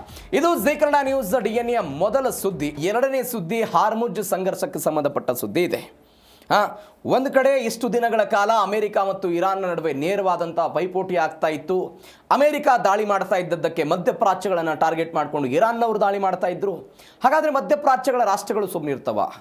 ಇತ್ತೀಚೆಗಷ್ಟೇ ಯುನೈಟೆಡ್ ಎಮಿರೇಟ್ಸ್ ಅರಬ್ನ 2 ಹಡಗುಗಳ ಮೇಲೆ ಇದೇ ಇರಾನ್ನ IRGC ಪಡೆದವರೆಲ್ಲ ದಾಳಿ ಮಾಡಿದರು. ಈಗ ಸುಮ್ಮನೆ ಕೂಡ್ತಾರ ಅವರು? ಸಾಧ್ಯವೇ ಇಲ್ಲ. ಇದೀಗ UAE ಕೂಡ ನೇರವಾಗಿ ಇರಾನ್ನ ಮೇಲೆ ದಾಳಿ ಮಾಡೋ ಪ್ರಯತ್ನವನ್ನು ಮಾಡ್ತಾ ಇದೆ. ಹಾಗಾದರೆ ಏನಾಯಿತು ಹಾರ್ಮುಜ್ ಜಲಸಂಧಿಯಲ್ಲಿ? ಯುದ್ಧದ ಅಪ್ಡೇಟ್ ಏನಿದೆ ಅದನ್ನು ಇವತ್ತಿನ 2ನೇ ಸ್ಟೋರಿಯಲ್ಲಿ ನೋಡ್ತಾ ಹೋಗೋಣ. ಇರಾನ್ ವಿರುದ್ಧ ಯುದ್ಧಕ್ಕಿಳಿದ UAE, ಯುನೈಟೆಡ್ ಎಮಿರೇಟ್ಸ್ ಅರಬ್ಸ್ ನೇರವಾಗಿ ಇದೀಗ ಇರಾನ್ ವಿರುದ್ಧ ದಾಳಿಗೆ ಬಂದಿರೋದು. ಅಮೆರಿಕ ನಿರ್ಮಿತ ಡ್ರೋನ್ಗಳ ಮುಖಾಂತರ ಬಂದರ್ ಅಬ್ಬಾಸನ್ನು ಟಾರ್ಗೆಟ್ ಮಾಡಿದ್ದಾರೆ. ಸಾರಿಗೆ, ರೈಲ್ವೆ, ರಸ್ತೆ ಜಾಲ ಸಂಪೂರ್ಣವಾಗಿ ಧ್ವಂಸ ಆಗಿದ್ದನ್ನು ನಾವೆಲ್ಲ ನೋಡ್ತಾ ಇದ್ದೀವಿ. ಮಧ್ಯಪ್ರಾಚ್ಯದಲ್ಲಿ ಇದೀಗ ಉದ್ವಿಗ್ನತೆ ಎಲ್ಲ ಜಾಸ್ತಿ ಆಗಿದೆ. ಇತ್ತೀಚೆಗಷ್ಟೇ ಮೊಂಬಸಾ ಮತ್ತು ಅಲ್ ಬಹಿಯಾ ಎನ್ನುವಂಥ 2 ಪ್ರಮುಖ ತೈಲ ಹಡಗುಗಳ ಮೇಲೆ ಇರಾನ್ನ ಕ್ರೂಸ್ ಕ್ಷಿಪಣಿಗಳೆಲ್ಲ ದಾಳಿ ಮಾಡಿದ್ದನ್ನು ನೋಡಿದ್ದೀವಿ. ದೊಡ್ಡ ಮಟ್ಟದ ಹಾನಿಯಾಗಿತ್ತು. ಭಾರತೀಯರು ಕೂಡ ಒಬ್ಬ ವ್ಯಕ್ತಿ ನಾಪತ್ತೆಯಾಗಿದ್ದರು, ಮೃತಪಟ್ಟಿದ್ದರೆಲ್ಲ ಸುದ್ದಿ ಆಗಿತ್ತು. ಹಲವರು ಗಾಯಗೊಂಡಿದ್ದರು. UAE ಇದರ ವಿರುದ್ಧ ಎಲ್ಲ ಮಾತನಾಡಿತ್ತು. ಇದೀಗ UAE ಸುಮ್ಮನೆ ಕೊಳ್ಳಿಲ್ಲ. ಹೀಗಾಗಿ ಅವರೆಲ್ಲ ಇರಾನ್ನ ರಾಜಧಾನಿ ಟೆಹರಾನ್, ಚಬಾಹಾರ್ ಬಂದರು, ಬೂಶೆಹರ್ ಪರಮಾಣು ಕೇಂದ್ರ, ಇಲ್ಲೆಲ್ಲ ಮಿಲಿಟರಿ ನೆಲೆಗಳ ಮೇಲೆ UAE ಮೊದಲ ಬಾರಿಗೆ ಒಂದು ವೈಮಾನಿಕ ದಾಳಿಯನ್ನೆಲ್ಲ ನಡೆಸಿದೆ ಅಂತೆ. ಅಮೆರಿಕ ಮತ್ತು ಇರಾನ್ ಯುದ್ಧದ ನಡುವೆ ನಾನೇನು ಹೇಳಿದೆ ಆವಾಗಲೇ, ಪರಸ್ಪರವಾಗಿ ಇವರ ನಡುವೆ ಎಲ್ಲ ದಾಳಿ ಪ್ರತಿದಾಳಿಗಳೆಲ್ಲ ಆಗ್ತಾ ಇತ್ತು. ಇದೀಗ ಅಮೆರಿಕದ ವಾಯುನೆಲೆಗಳನ್ನು ಗುರಿಯಾಗಿಸಿಕೊಂಡು ಇರಾನ್ನವರು ದಾಳಿ ಮಾಡಿದರು UAEಯಲ್ಲಿ. ಹೀಗಾಗಿ ಅದಕ್ಕೆ ನೇರವಾಗಿ ಕೌಂಟರ್ ಕೊಡೋ ಪ್ರಯತ್ನವನ್ನು ಮಾಡ್ತಾ ಇದ್ದಾರೆ. ಮತ್ತೊಂದು ಕಡೆ ಇರಾನ್ನ ಸರ್ಕಾರಿ ಸ್ವಾಮ್ಯದ ಒಂದು ಸಂಸ್ಥೆ ಹೇಳ್ಕೊಂಡಿದೆ, ಬಂದರ್ ಅಬ್ಬಾಸ್ ವಾಯು ಪ್ರದೇಶದಲ್ಲಿ UAE ನಿರ್ಮಿತ ಯಾಬೋನ್ ಎನ್ನುವಂಥ ಒಂದು ಸರಣಿ ಮಾಧ್ಯಮದ ಎತ್ತರದಲ್ಲಿ ಹಾರುವಂಥ ಒಂದು ಡ್ರೋನ್ ಎಲ್ಲ ಪತ್ತೆ ಆಗಿದೆ ಅಂತ. ಈ ಮುಖಾಂತರ UAE ಕೂಡ ಯುದ್ಧಕ್ಕೆ ಅಧಿಕೃತವಾಗಿ ಕಾಲಿಟ್ಟಿದ್ದನ್ನು ನಾವೆಲ್ಲ ನೋಡ್ತಾ ಇದ್ದೀವಿ. ಮತ್ತೊಂದು ಕಡೆ ವಿಶ್ವದ ಉಸಿರುಗಟ್ಟಿಸುವುದಕ್ಕೆ ಇರಾನ್ ಒಂದು ಸ್ಕೆಚ್ ಹಾಕಿಕೊಂಡಿದೆಯಾ ಅನ್ನುವಂಥದ್ದು ಒಂದು ಪ್ರಶ್ನೆ. ಹೆಂಗೆ? ಇತ್ತೀಚೆಗಷ್ಟೇ ಹಾರ್ಮುಜ್ ಜಲಸಂಧಿಯನ್ನು ಪುನರಪಿ ಬಂದ್ ಮಾಡ್ತೀವಿ ಅಂತೆಲ್ಲ ಹೇಳಿದ್ರು. ಇದೀಗ ಹಾರ್ಮುಜ್ ನಂತರ ರೆಡ್ ಸಿ ಬಂದ್ ಮಾಡೋದಕ್ಕೆ ಇರಾನ್ ಪ್ಲಾನ್ ಮಾಡಿಕೊಂಡಿದೆ. ಯಾವುದ್ರ ಮುಖಾಂತರ? ಹೌತಿಗಳ ಮುಖಾಂತರ ಅಂಥದ್ದು ಪ್ರಯತ್ನಕ್ಕೆ ಹೋಗ್ತಾ ಇದ್ದಾರೆ. ಬಾಬ್ ಅಲ್ ಮಂಡೇಬ್ ಜಲಸಂಧಿಯಲ್ಲಿ ಕ್ಷಿಪಣಿಗಳನ್ನು ನಿಯೋಜನೆ ಮಾಡಿದ್ದಾರೆ ಇವರು. ಅಂದರೆ ಸೌದಿ ಅರೇಬಿಯಾಕ್ಕೆ ಏಟು ಕೊಡೋ ಪ್ರಯತ್ನ ಇದು. ರೆಡ್ ಸಿ ಎಲ್ಲ ಬಂದ್ ಮಾಡ್ತಾ ಇದ್ದಾರೆ. ಯಮನ್ನಲ್ಲಿರುವಂತಹ ಹೌತಿಗಳ ಮುಖಾಂತರ ಅದನ್ನು ಬಂದ್ ಮಾಡೋದಕ್ಕೆ ಒಂದು ಕಿರಿಯದಾದಂತಹ ಬಾಬ್ ಎಲ್ ಮಂದೇಬ್ ಎನ್ನುವಂಥ ಒಂದು ಜಲಸಂಧಿಯನ್ನು ಬಂದ್ ಮಾಡೋದಕ್ಕೆಲ್ಲ ಹೋಗ್ತಿದ್ದಾರೆ. ಒಂದು $200 ಆಗ್ಬೋದು ಕಚ್ಚಾ ತೈಲದ ದರ ಅಂತ ಹೇಳ್ತಿದ್ದಾರೆ ಅದನ್ನೆಲ್ಲ ಬಂದ್ ಮಾಡಿದರೆ. ಅಂದರೆ ಸೂಯೇಜ್ ಕಾಲುವೆನೆಲ್ಲ ಸಂಪರ್ಕ ಮಾಡುತ್ತಿದ್ದು ಕೆಂಪು ಸಮುದ್ರದಿಂದ ಏಷ್ಯಾ ಮತ್ತು ಯುರೋಪ್ನ ಖಂಡಗಳನ್ನೆಲ್ಲ ಕನೆಕ್ಟಿವಿಟಿ ಮಾಡೋದಕ್ಕಿರುವಂಥ ಜಲಮಾರ್ಗ ಇದು. ಹೀಗಾಗಿ ಅಲ್ಲೆಲ್ಲ ಒಂದು 12% ತೈಲ ಇಲ್ಲಿಂದನೇ ವ್ಯಾಪಾರ ವಹಿವಾಟುಗಳಾಗುತ್ತೆ. ವಾರ್ಷಿಕವಾಗಿ $1 ಟ್ರಿಲಿಯನ್ ಮೌಲ್ಯದ ಗ್ರಾಹಕ ವಸ್ತುಗಳು, ಎಲೆಕ್ಟ್ರಾನಿಕ್ ವಸ್ತುಗಳು, ಬಟ್ಟೆಗಳು, ಸಾವಿರಾರು ಕಂಟೈನರ್ಗಳೆಲ್ಲ ಇಲ್ಲಿಂದ ಹೋಗೋದು. ಎಲ್ಲಕ್ಕಿಂತ ಹೆಚ್ಚಾಗಿ ಸೌದಿ ಅರೇಬಿಯಾ ಒಂದು ಪರ್ಯಾಯ ಮಾರ್ಗವನ್ನು ಕಂಡುಕೊಂಡಿತ್ತು. ನಾವೇ ಒಂದು ಜೀ ಕನ್ನಡ ನ್ಯೂಸ್ DNAಯಲ್ಲಿ ಒಂದು ವ್ಯವಸ್ಥೆಯನ್ನು ನೋಡಿದ್ವಿ. ಹಾರ್ಮುಜ್ ಜಲಸಂಧಿಯಲ್ಲಿ ಇರಾನ್ನವರು ಏನಾದರೂ ಬಂದ್ ಮಾಡಿದರೆ ಅದಕ್ಕೆ ಪರ್ಯಾಯವಾಗಿ ಒಂದು ಪೈಪ್ಲೈನ್ ಮುಖಾಂತರ ಕೆಂಪು ಸಮುದ್ರಕ್ಕೆ ತಂದು ಕೆಂಪು ಸಮುದ್ರದಿಂದ ಅಲ್ಲಿ ಬೇರೆ ಬೇರೆ ದೇಶಗಳಿಗೆ ಪೂರೈಕೆ ಮಾಡೋದಕ್ಕೊಂದು ಸೌದಿ ಅರೇಬಿಯಾ ವ್ಯವಸ್ಥೆಯನ್ನು ಮಾಡಿಕೊಂಡಿದೆ ಅಂತ. ಬಟ್ ಇದೀಗ ಹೌತಿಗಳ ಮುಖಾಂತರ ಹೌತಿಗಳಿಗೂ ಮತ್ತು ಸೌದಿ ಅರೇಬಿಯಾದವರಿಗೆ ಫೈಟ್ ಶುರುವಾಗಿದ್ದನ್ನು ನೋಡ್ತಾ ಇದ್ದೀವಿ. ಈಗ ಅವರ ಮುಖಾಂತರ ರೆಡ್ ಸಿಯನ್ನು ಬಂದ್ ಮಾಡಿ ಸೌದಿ ಅರೇಬಿಯಾದ ಆರ್ಥಿಕತೆಗೂ ಕೂಡ ಹೊಡೆತ ಕೊಡೋದಕ್ಕೆ ಇರಾನ್ ಅವರು ಮುಂದಾಗಿದ್ದಾರೆ. ನೋಡೋಣ ಆ ವಿಚಾರದಲ್ಲಿ ಏನಾಗುತ್ತೆ ಅಂತ. ಮತ್ತೊಂದು ಕಡೆ ಆಸ್ಪತ್ರೆಗಳ ಮೇಲೂ ಕೂಡ ಕ್ಷಿಪಣಿ ದಾಳಿಯಾಗಿರುವುದು. ನಿನ್ನೆ ಇದರ ಬಗ್ಗೆ ನಾವು ಸುದೀರ್ಘವಾಗಿ ನೋಡಿದ್ವಿ. ಒಂದು ಕ್ಯಾನ್ಸರ್ ಹಾಸ್ಪಿಟ್ಲಿಯ ಪಕ್ಕದಲ್ಲೇ ಅಮೆರಿಕಾದವರು ಬಾಂಬ್ ದಾಳಿಯನ್ನು ಮಾಡಿದ್ದು, ಅಲ್ಲಿ ಯಾರಿಗೋ ಕಿಮೋಥೆರಪಿ ಆಗ್ತಾ ಇತ್ತು, ಯಾರಿಗೋ ಶಸ್ತ್ರಚಿಕಿತ್ಸೆ ಆಗ್ತಾ ಇತ್ತು, ಯಾರೋ ಚಿಕ್ಕ ಮಕ್ಕಳು ಕ್ಯಾನ್ಸರ್ ಟ್ರೀಟ್ಮೆಂಟ್ ಪಡೆದುಕೊಳ್ತಾ ಇದ್ರು, ಎಲ್ಲವೂ ಘಟನೆ ಆಯಿತು. ಯುದ್ಧ ಅಪರಾಧ ಅಂತ ಇರಾನ್ನ ವಿದೇಶಾಂಗ ಸಚಿವರೆಲ್ಲ ಹೇಳಿದ್ದಾರೆ. ಇದೊಂದು ಯುದ್ಧ ಅಪರಾಧ, ಇದು ಮಾನವೀಯತೆಯ ದೃಷ್ಟಿಯಿಂದ ಇದೆಲ್ಲ ದೊಡ್ಡ ಮಟ್ಟದಲ್ಲಿ ಹೊಡಿತಾ ಅಂತ. ಮತ್ತೊಂದು ಕಡೆ ಕುವೈತ್ಗೆ ನೀರಿನ ಜಲಯುದ್ಧ ಎಲ್ಲ ಬಂದಿದೆ ಅಂತ ಹೇಳ್ತಿದ್ದಾರೆ. ಯಾಕಂದರೆ 90% ನೀರನ್ನು ಇವರು ಶುದ್ಧೀಕರಿಸುವ ಮುಖಾಂತರ ಪಡೆದುಕೊಳ್ತಾರೆ. ಅತಿ ಹೆಚ್ಚು ನೀರನ್ನು ಬಳಕೆ ಮಾಡುವಂತಹ ದೇಶ ಇದು. ನೈಸರ್ಗಿಕ ನೀರಿನ ಸಂಪನ್ಮೂಲಗಳು ಇಲ್ಲಿ ಇರೋದು ಶೂನ್ಯ, ಎಲ್ಲವೂ ಕೂಡ ಸಮುದ್ರದ ನೀರನ್ನೇ ಇವರೆಲ್ಲ ಫಿಲ್ಟರ್ ಮಾಡ್ತಾರೆ. ಮಳೆಯೂ ಕೂಡ ವಾರ್ಷಿಕವಾಗಿ ಕೇವಲ ಒಂದು 110 ಮಿಲಿಮೀಟರ್ ಮಳೆ ಆಗುತ್ತಂತಿಲ್ಲ, ಅದಕ್ಕಿಂತ ಕಡಿಮೆ. ನಮಗೆ ಇಡೀ ಭಾರತದಲ್ಲಿ ವರ್ಷಕ್ಕೆ 1100 ಮಿಲಿಮೀಟರ್ ಮಳೆ ಆಗುತ್ತೆ. ಬಟ್ ನೀವು ಕುವೈತ್ ಅಂತ ಒಂದು ದೇಶಕ್ಕೆ 110ಕ್ಕಿಂತ ಕಡಿಮೆ ಅಂತ ಹೇಳಿದ್ರೆ ಹೆಂಗೆ ಅದು ಸಾಧ್ಯ? ಹೀಗಾಗಿ ಇಲ್ಲಿ ಫಿಲ್ಟರ್ ಮಾಡಬಹುದಾದಂಥ ಕೇಂದ್ರಗಳನ್ನು ಗುರಿಯಾಗಿಸಿಕೊಂಡು ದೊಡ್ಡ ಮಟ್ಟದಲ್ಲಿ ದಾಳಿಯಾಗಿದೆ. ಅದಾದ ನಂತರ 500 ಮಿಲಿಯನ್ ಇಂಪೀರಿಯಲ್ ಗ್ಯಾಲನ್ ಸಿಹಿ ನೀರನ್ನು ಉತ್ಪಾದಿಸುವಂಥ ಘಟಕಗಳೆಲ್ಲ ಇತ್ತು, ಅವುಗಳನ್ನು ಟಾರ್ಗೆಟ್ ಮಾಡಿ ಇರಾನ್ನವರು ದಾಳಿ ಮಾಡಿದ್ದಾರೆ. ಇದು ಒಂದು ಬೆಳವಣಿಗೆ. ಮತ್ತೊಂದು ಬೆಳವಣಿಗೆ ಏನು ಅಂತ ಹೇಳಿದರೆ, ಇರಾನ್ ದಾಳಿಗೆ 9 ಬಲಿಯಾಗಿರೋ ಘಟನೆ. 9 ಜನ ಬಲಿಯಾದರು. ಉತ್ತರ ಇರಾಕ್ನ ಇರ್ಬಿಲ್ ಸುಲೈಮಾನಿಯಾದಲ್ಲಿ ಭೀಕರವಾದಂತಹ ಸ್ಫೋಟ ಆಯಿತು. ಕುರ್ದಿಶ್ ಬಂಡುಕೋರ ಗುಂಪು ಕೋಮಲಾ ಮೇಲೆ ಎಲ್ಲ ದಾಳಿಯಾಗಿದೆ. ಇರಾನ್ ದಾಳಿಗೆ 9 ಮಂದಿ ಎಲ್ಲ ಮೃತಪಟ್ಟಿದ್ದಾರೆ, 100 ಜನರಿಗೆಲ್ಲ ಗಾಯಗಳಾಗಿದೆ ಅಂತ ಸುದ್ದಿಗಳು ಬರ್ತಾ ಇದೆ. ಎಲ್ಲಿ ಆಗಿರೋ ಘಟನೆ ಇದು? ಉತ್ತರ ಇರಾಕ್ನಲ್ಲಿ ಆಗಿರುವಂಥ ಘಟನೆ. ಇರ್ಬಿಲ್ ಸುಲೈಮಾನಿಯಾದಲ್ಲಿ ಒಂದು ಭೀಕರ ಸ್ಫೋಟ ಆಯಿತು. ಕುವೈತ್ನಲ್ಲಿ ದಾಳಿಯಾಗಿದ್ದರ ಕಾರಣಕ್ಕಾಗಿ ಒಂದು 7 ಜನ ಅಲ್ಲೇನೋ ಮೃತಪಟ್ಟಿದ್ದಾರಂತೆ. ನೀರಿನ ಶುದ್ಧೀಕರಣದ ಘಟ್ಟದ ಮೇಲೆಲ್ಲ ದಾಳಿ ಆಯಿತು. ಅದಾದ ನಂತರ IRGC ದಾಳಿಗೆ 105ಕ್ಕೂ ಹೆಚ್ಚು ಜನ ಕುವೈತ್ನಲ್ಲಿ ಗಾಯಗೊಂಡರು. ಸಿರಿಯಾದಲ್ಲಿ ಅಮೆರಿಕ ತನ್ನ ಮಿಲಿಟರಿ ಉಪಸ್ಥಿತಿಯನ್ನು ವಾಪಸ್ ತೆಗೆದುಕೊಂಡಿದೆ. ಅಂದರೆ 2014ರಿಂದ ಅಲ್ಲಿ ಶುರುವಾಗಿತ್ತದು. ಅಂದರೆ ಮೊದಲೆಲ್ಲ ಒಂದು 50 ವಿಶೇಷ ಕಮಾಂಡ್ಗಳಿದ್ದರು. ಅದಾದ ನಂತರ 2000 ಸೈನಿಕರನ್ನಲ್ಲಿ ತೆಗೆದುಕೊಂಡು ಹೋಗೋ ಪ್ರಯತ್ನ ಮಾಡಲಾಗಿತ್ತು. ಅದಕ್ಕೆ ಕಾರಣ ಬೇರೆ ಬೇರೆ ಇದೆ. ICC ಉಗ್ರರ ವಿರುದ್ಧ ಹೋರಾಟ ಮಾಡೋದಕ್ಕೆ ಸಿರಿಯಾದಲ್ಲಿ ಅಮೆರಿಕ ತನ್ನ ಸೈನ್ಯವನ್ನು, ಹೇಗೆ ಅಫ್ಘಾನಿಸ್ತಾನದಲ್ಲಿ 2021ರ ತನಕ ಅಮೆರಿಕದ ಸೇನೆ ಇತ್ತು, ಅದೇ ರೀತಿಯಾಗಿ ತಾಲಿಬಾನ್ನ ವಿರುದ್ಧ, ಉಗ್ರರ ವಿರುದ್ಧ ನಾವೆಲ್ಲ ಹೋರಾಟ ಮಾಡ್ತೀವಿ ಅನ್ನೋ ಕಾರಣಕ್ಕಾಗಿ ಸಿರಿಯಾದಲ್ಲೂ ಕೂಡ ಅಂಥದ್ದೊಂದು ವ್ಯವಸ್ಥೆಯನ್ನು ಇವರು ತೆಗೆದುಕೊಂಡು ಹೋಗಿದ್ರು. ಇದೀಗ ಡೊನಾಲ್ಡ್ ಟ್ರಂಪ್ ಅವರ ನಿರ್ಧಾರ. ಯಾಕಂದರೆ ಯಾವುದೇ ನೆಲೆಗಳು ಬೇರೆ ದೇಶದಲ್ಲಿ ಇರೋದು ಬೇಡ ಅನ್ನುವಂಥ ಒಂದು ದೊಡ್ಡ ನಿಲುವಿಗೆಲ್ಲ ಬರ್ತಾ ಇದ್ದಾರೆ ಡೊನಾಲ್ಡ್ ಟ್ರಂಪ್. ಹೀಗಾಗಿ ಸಿರಿಯಾದಿಂದ ವಾಪಸ್ ತೆಗೆದುಕೊಂಡು ಹೋಗಿದ್ದಾರೆ. ಆ ಮುಖಾಂತರ ಒಂದು 11 ವರ್ಷದ ಕಾರ್ಯಾಚರಣೆ ಅಂತ್ಯ ಆಗ್ತಾ ಇದೆ. ಇನ್ನು ಕೊನೆಯದಾಗಿ ಯಮನ್ನಲ್ಲಿ ಮತ್ತೊಂದು ಮಹಾಯುದ್ಧದ ಭೀತಿ. ಯಾರ್ಯಾರಿಗೆ? ಸೌದಿ ಮತ್ತು ಹೌತಿಗಳಿಗೆ. ನಾನು ನಿನ್ನೆ ಇದ್ರ ಬಗ್ಗೆ ಹೇಳಿದೆ ಸುದೀರ್ಘವಾಗಿ. ಹೌತಿಗಳು ಮತ್ತು ಸೌದಿ ಅರೇಬಿಯಾದ ನಡುವೆ ಈ ಹಿಂದೆ ಒಂದು ಒಪ್ಪಂದ ಆಗಿತ್ತು. ಆ ಒಪ್ಪಂದ ಸಂಪೂರ್ಣವಾಗಿ ಇದೀಗ ಮುರಿದು ಹೋಗಿಬಿಟ್ಟಿದೆ. ಸೌದಿ ಅರೇಬಿಯಾದವರು ಯಮನ್ನ ಸರ್ಕಾರದ ಜೊತೆಗೆ ಮಾತನಾಡೋ ಪ್ರಯತ್ನವನ್ನು ಮಾಡ್ತಿದ್ದಾರೆ. ಅವ್ರ ಜೊತೆಗೆ ಇವರೆಲ್ಲ ಮಾತುಕತೆ ನಡೆಸ್ತಾ ಇದ್ದಾರೆ ಎನ್ನುವ ಕಾರಣಕ್ಕಾಗಿ ಹೌತಿಗಳು ಸೌದಿ ಅರೇಬಿಯಾದ ವಿರುದ್ಧ ಎಲ್ಲ ದೊಡ್ಡ ಮಟ್ಟದ ರೊಚ್ಚಿಗೆದ್ದು ಎಲ್ಲ ಕೆಲಸ ಮಾಡ್ತಿದ್ದಾರೆ. ಸೌದಿ ವಿಮಾನ ನಿಲ್ದಾಣಗಳ ಮೇಲೆ ಹೌತಿಗಳೆಲ್ಲ ಕ್ಷಿಪಣಿ ದಾಳಿ ಮಾಡಿದರು. ಇರಾನ್ ಪರವಾಗಿ ಯುದ್ಧಕ್ಕೆ ಹೌತಿ ಪಡೆಯೆಲ್ಲ ತಯಾರಾಗಿದೆ. ಬಡ ರಾಷ್ಟ್ರ ಯಮನ್ ಮೇಲೆ ಇದೀಗ ಯುದ್ಧದ ಕಾರ್ಮೋಡ ಕವಿದಿರೋದನ್ನು ನೋಡ್ತಾ ಇದ್ದೀವಿ. ಇದು ಯಮನ್ನಲ್ಲಿ ಆಗಿರುವಂತಹ ಘಟನೆ. ಇದು ಆ ಮುಖಾಂತರ ಇದೀಗ ಈ ಮಧ್ಯಪ್ರಾಚ್ಯದಲ್ಲಿ ಏನು ಬೆಳವಣಿಗೆಗಳಾಗಿದೆ ನೀವು ನೋಡ್ತಾ ಇದ್ದೀರಿ.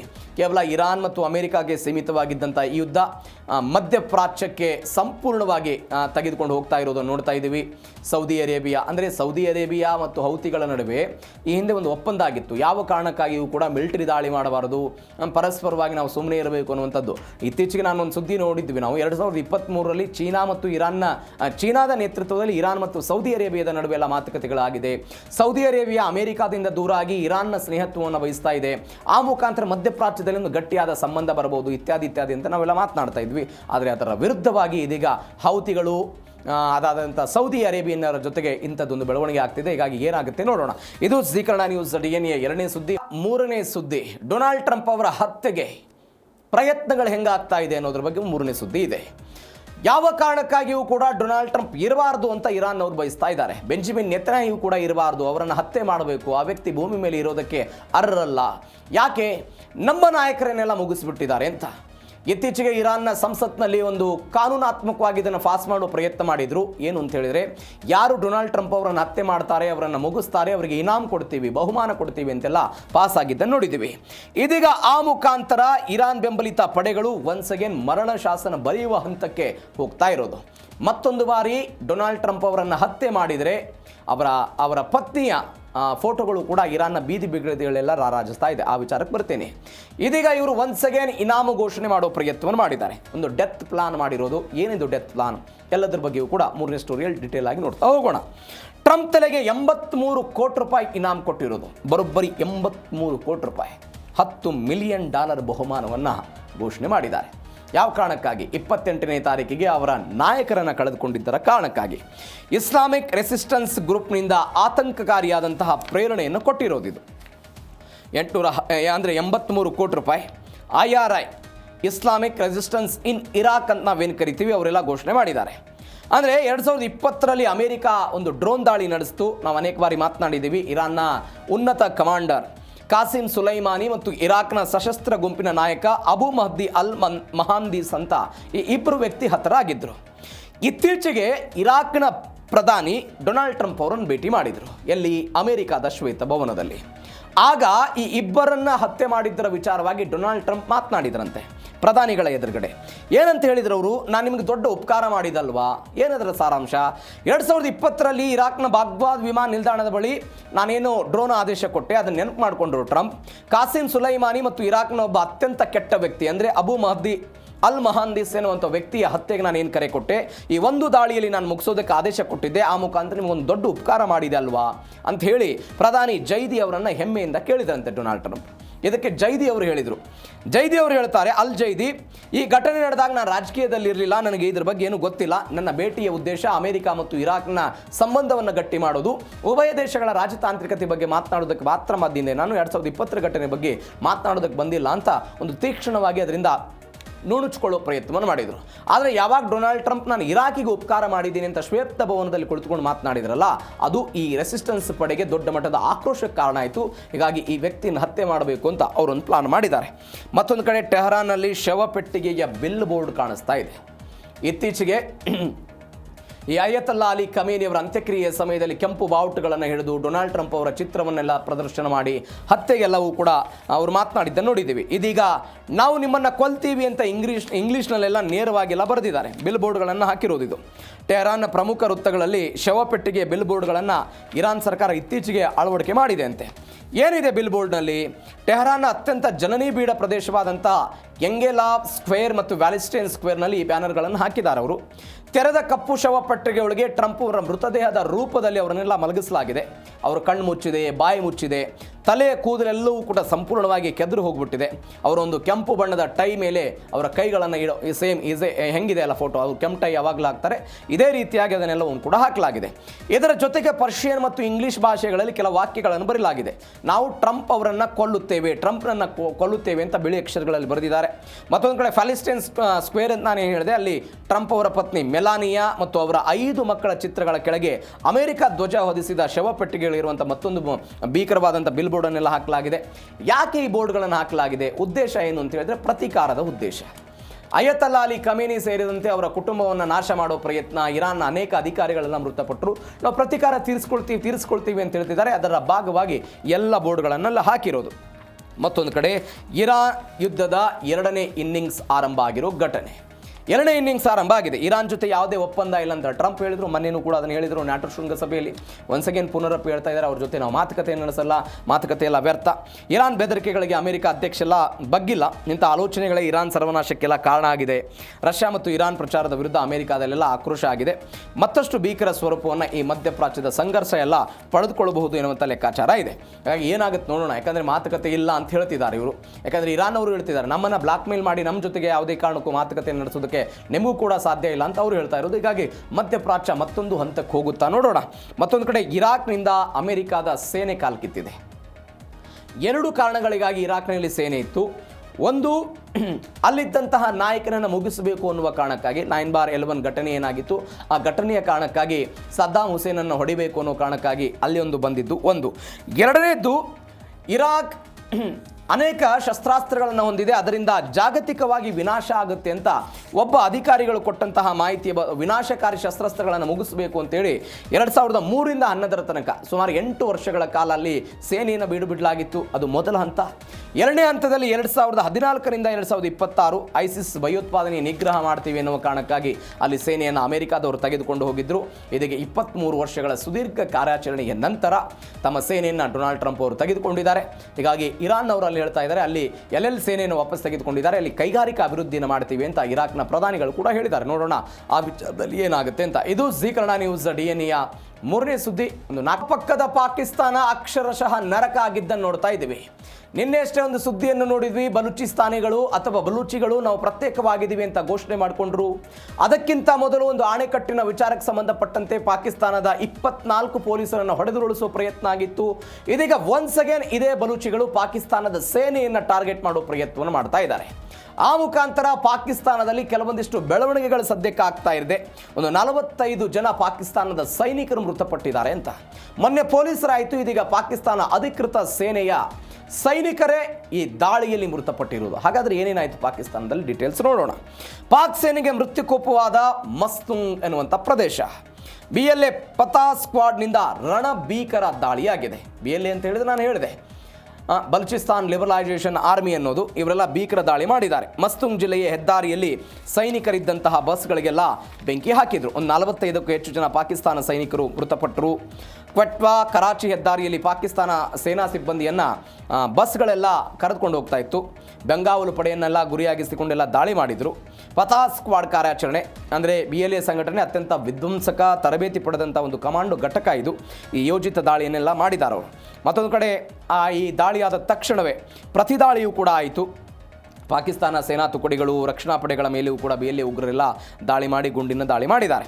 ಮತ್ತೊಂದು ಕಡೆ ಶಹಬಾನ್ ಅಂತ ಆಪರೇಷನ್ ಶಹಬಾನ್, ನಾವು ಮೊನ್ನೆ ಇದ್ರ ಬಗ್ಗೆ ನೋಡಿದ್ವಿ. ಪಾಕಿಸ್ತಾನ ಈ BLA ಉಗ್ರರು ಅದನ್ನೇ BLA ವಿರುದ್ಧ ನಾವು ಹೋರಾಟ ಮಾಡ್ತೀವಿ ಅಂತ ಆಪರೇಷನ್ ಶಹಬಾನ್ ಎಲ್ಲ ಶುರು ಮಾಡಿದ್ರು. ಇದೆಲ್ಲ ಕಂಟಿನ್ಯೂ ಆಗ್ತಾ ಇದೆ ಎಲ್ಲಿ ಪಾಕಿಸ್ತಾನದಲ್ಲಿ. ಮತ್ತೊಂದು ಕಡೆ ಸಾಮಾನ್ಯ ಬಸ್ಗಳೇ ಇದೀಗ ಟಾರ್ಗೆಟ್ ಆಗ್ತಾ ಇರೋ ಘಟನೆ ಇದು. ಸೈನಿಕರಿಗೆ ಟಾರ್ಗೆಟ್ ಆಗ್ತಾ ಇದೆ. ಸೇನಾ ವಾಹನಗಳ ಬದಲು ಸಾಮಾನ್ಯ ಬಸ್ಗಳಲ್ಲಿ ಸೈನಿಕರೆಲ್ಲ ಸಂಚಾರ ಮಾಡ್ತಿದ್ದಾರೆ.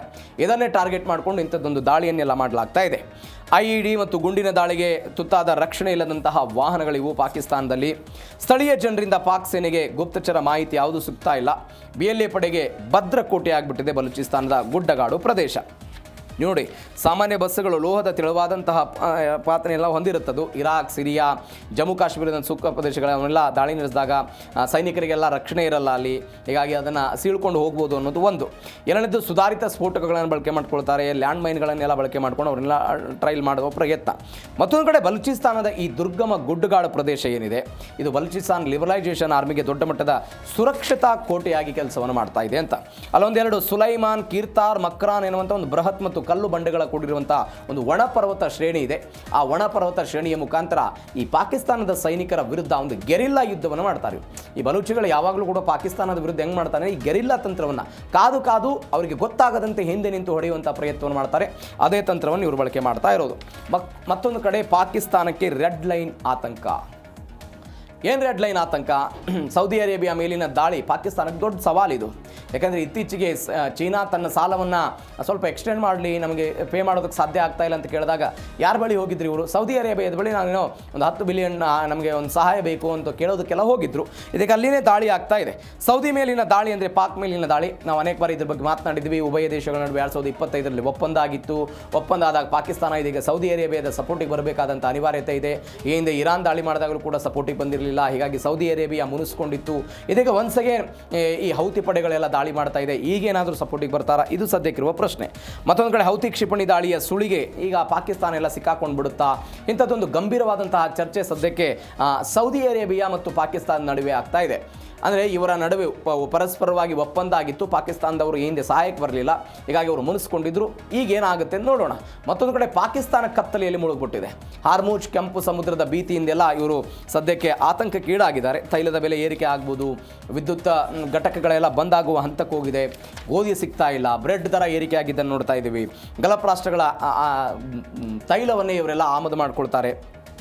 ಯಾಕಂದರೆ ಅಲ್ಲಿ ಪೆಟ್ರೋಲ್ ಡೀಸೆಲ್ ದರ ಎಲ್ಲ 500 PKR 600 PKR ಎಲ್ಲ ಹೋಗಿದ್ದು ನೋಡಿದ್ವಿ. ಹೀಗಾಗಿ ಮತ್ತಷ್ಟು ಈ ಯುದ್ಧದ ತೀವ್ರ ಪರಿಸ್ಥಿತಿ ಮುಂದುವರೆದು ಬಿಟ್ಟರೆ ಪಾಕಿಸ್ತಾನದ ಪರಿಸ್ಥಿತಿ ಏನಾಗುತ್ತೆ ಅಂತ ಒಂದು ಕಡೆ TTP ಉಗ್ರರು, ಮತ್ತೊಂದು ಕಡೆ POKಲಿ ಆಗ್ತಾ ಇರುವಂಥ ಬೆಳವಣಿಗೆ, ಮತ್ತೊಂದು ಕಡೆ ಬಲೂಚಿಗಳ ಕಾಟ, ಇವೆಲ್ಲದ ನಡುವೆ ಪಾಕಿಸ್ತಾನದ ವಿವಿಧ ಪ್ರಾಂತ್ಯಗಳಲ್ಲಿ ಪಂಜಾಬ್, ಸಿಂಧ್, ಇಸ್ಲಾಮಾಬಾದ್ ಇತ್ಯಾದಿ ಪ್ರಾಂತ್ಯಗಳಲ್ಲಿ ಆಗ್ತಾ ಇರುವಂತಹ ಬೆಳವಣಿಗೆ, ಇವುಗಳನ್ನು ತಡೆಯುವಂತಹ ಪ್ರಯತ್ನವನ್ನು ಪಾಕಿಸ್ತಾನ ಹೆಂಗೆ ಮಾಡುತ್ತೆ? ಅದು ದೊಡ್ಡ ಮಟ್ಟದ, ಅಂದರೆ ಇದು ಯಾರು ಮಾಡಿದ್ದಂತಲ್ಲ, ಪಾಕಿಸ್ತಾನ ತನ್ನ ಪಾಡಿಗೆ ತಾನೇ ತನ್ನ ಮೊಳೆ ಹೊಡ್ಕೊಳ್ತಾರೆ ಅಂತ ಹೇಳ್ತಾರಲ್ಲ, ಅದೇ ರೀತಿಯಾಗಿ ಪಾಕಿಸ್ತಾನದ ಪರಿಸ್ಥಿತಿ ಇವತ್ತು ಆಗಿದೆ. ನೋಡೋಣ ಏನಾಗುತ್ತೆ ಆ ವಿಚಾರದಲ್ಲಿ ಅಂತ. ಇದರೊಂದಿಗೆ ಇವತ್ತಿನ ಜಿ ಕನ್ನಡ ನ್ಯೂಸ್ DNA ಮುಗಿಸ್ತಾ ಇದ್ದೀನಿ. ನೋಡ್ತಾ ಇರಿ ಜಿ ಕನ್ನಡ ನ್ಯೂಸ್, ಸತ್ಯವೇ ಸುದ್ದಿಯ ಜೀವಾಳ.